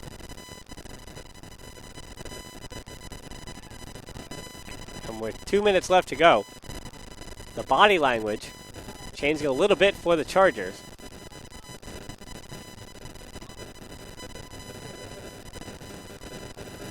And that's a bright spot for Dominican at least. Alvarado standing less than 5'8", winning the header against a 6'4" Brennan. It's all about timing your jump. Balea crosses in, but McNevin was there to clear the danger with 1:37 left to play.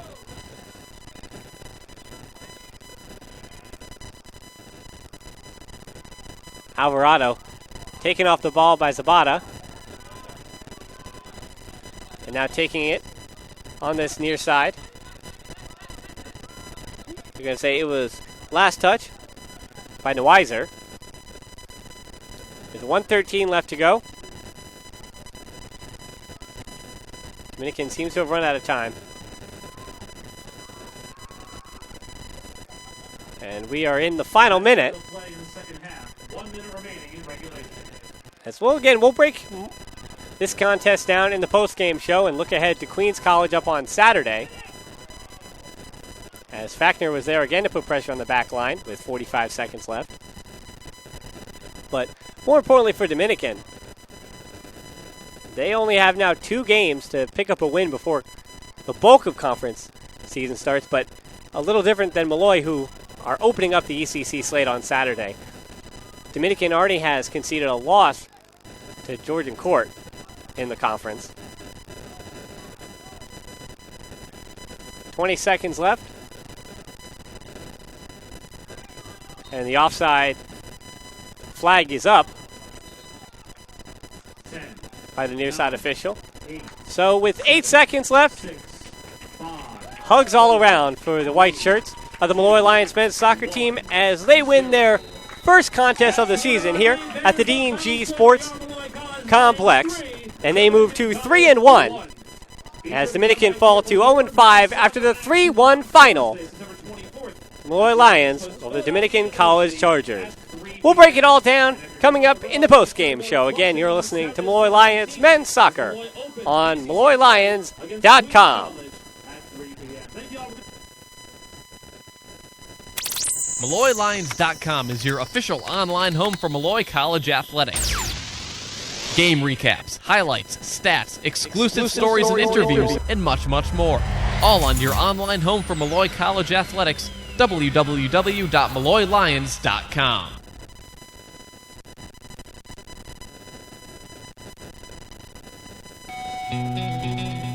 Casey's Kitchen and Cocktails is a proud sponsor of Molloy Athletics. Casey's is open 7 days a week for dinner with plenty of salads, sandwiches, and entrees to choose from.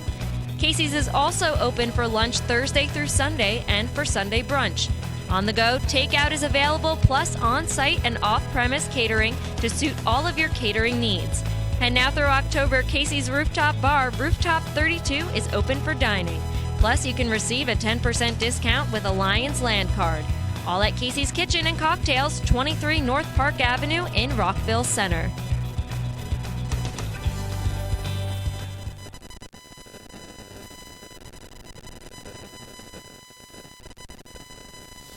Hey Molloy fans, after the game, don't go anywhere.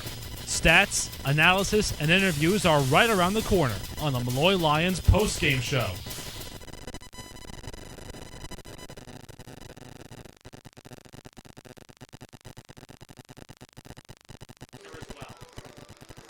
And welcome inside the post-game show on MolloyLions.com. Dan Hilton here as we break down the 3-1 victory for the Molloy Lions against the Dominican College Chargers. As the Molloy Lions move to 3-1 on the season, Dominican 0-5. So not the start that head coach Colin Hodge would have liked for his unit. But on the other side for head coach Danny Longo, this game certainly had its ups and downs as they were down early through a Daniel Alvarado goal within the first 10 minutes of play, but Molloy were able to get it back. A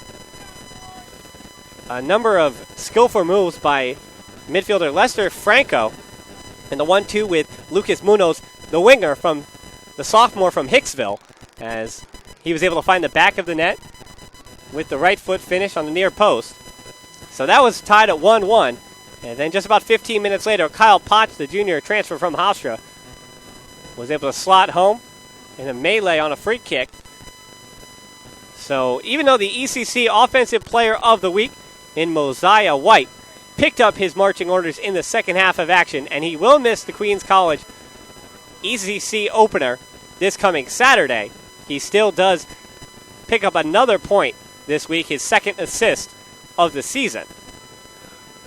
Nevertheless, in that second half, Molloy started bright, but after the red card on the tackle of the goalkeeper in Stephen Hegner, by Mosiah White.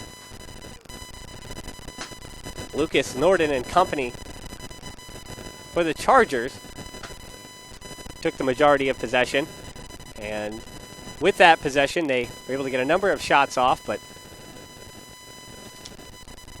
a number of shots being 12 in total in that second half, as Dominican had 17 shots overall to Molloy's 8. But of course, the disparity there coming after the red card, 12 Dominican College shots in the second half, 1 for Molloy, and that one shot came on the boot of Ryan Fackner, and we'll have him in just a minute for a post-game interview, as well as head coach Danny Longo, of course, after this victory. But the perception of the game truthfully changed after that red card when looking for that equalizer, desperately looking for that equalizer, were Dominican. But not only did they not get the equalizer, but they conceded on the counter as Lester Franco picked up his second assist of the contest, found a streaking Ryan Fackner, who had peeled off the shoulder of the defender, was one-on-one with the goalkeeper, and calmly finished to give Molloy the 3-1 win here on this Wednesday matchup. But before we do get our two interviews, we do want to break down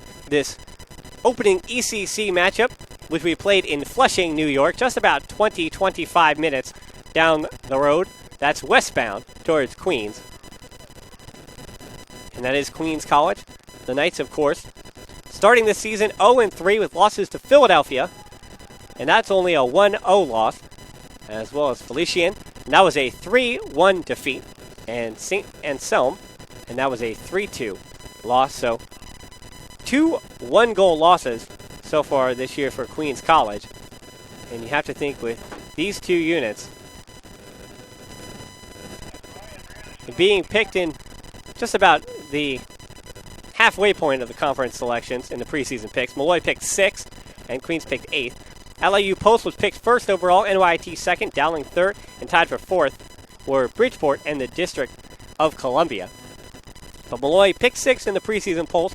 Will like to, of course, open the ECC slate with a victory and try to send a little bit of a message that might have been an inaccurate preseason prediction.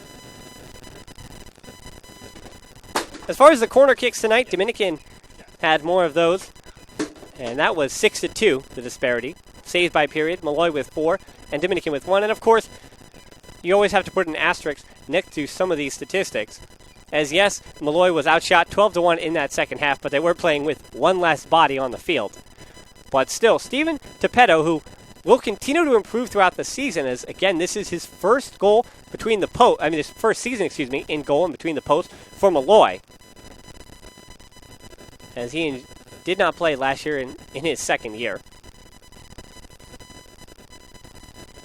And the continuity he builds up with his back line will continue to get better as the year goes on. So, of course, one of the things we'll discuss with the head coach in Danny Longo is exactly some of the things they wanted to work on and work through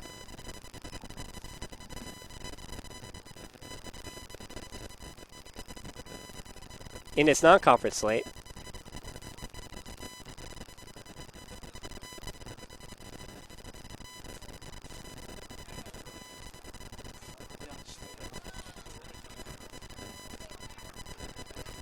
But with a 3-1 victory again, moving to 3-1.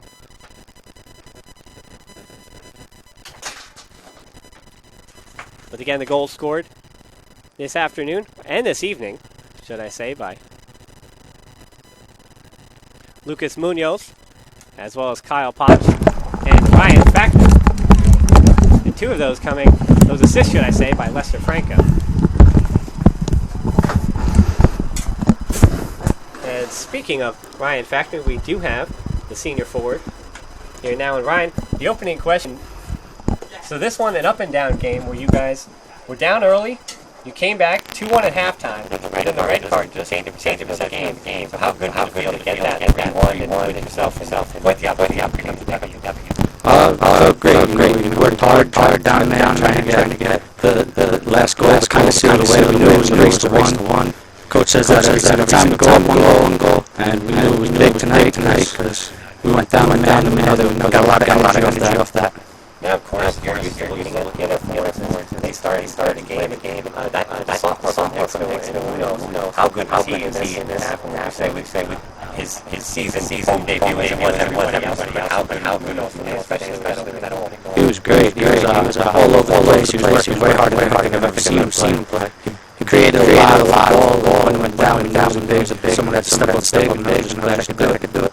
And now, as far as that goes, if you just walk us through, I saw you playing back defender, and what kind of connection you have with, especially Frank, who you look back, was just one glance, what was going to happen on the training ground. How did you find that space behind the defender? Yeah, every time Snoop touched the ball, we know he's going to create something for somebody. So I just tried to get open and find me. And then, of course, as fans all know, you're one-on-one with people. Of course, you got to defend your back, and you don't try to think too much. What is that initial thought you have? As again, you're one-on-one. Did you decide where you put it in the back of the net, or is it just like your foot talk? I actually took a look up, and I knew he committed hard to my left, so I just tried to put it to the right corner, and I knew he overcommitted, so it was kind of an easy goal. And now find out, Ryan, as you guys are setting up Saturday, doing just a few days off in between here and college, they have had a week and a half off. It's a pony well. What are some of the things that you try to prepare yourself for CCC play? We just make sure we keep working hard. We did today in the second half. We knew, just as long as we work hard, but just about better than every team in the CCC. We think at least. So if we work hard, we put in the effort, we know we're going to come out on top. Well, thanks, Ryan. Again, congratulations on the win. Thank you. And as we heard from Ryan, we now have the opportunity to be joined by the head coach of the men's soccer team, Danny Lionel. Coach heard me ask Ryan, this game did have a number of different chapters. As you went down early, where you respond with 2 goals in the first half, you had now the 2-1 lead going half, and then the red card changed again, and finally Ryan able to get what was not necessarily the game, but the game that put it away squad. So with those different chapters, what was going through your mind as far as how to keep the team motivated, how to change the strategy as the game went on?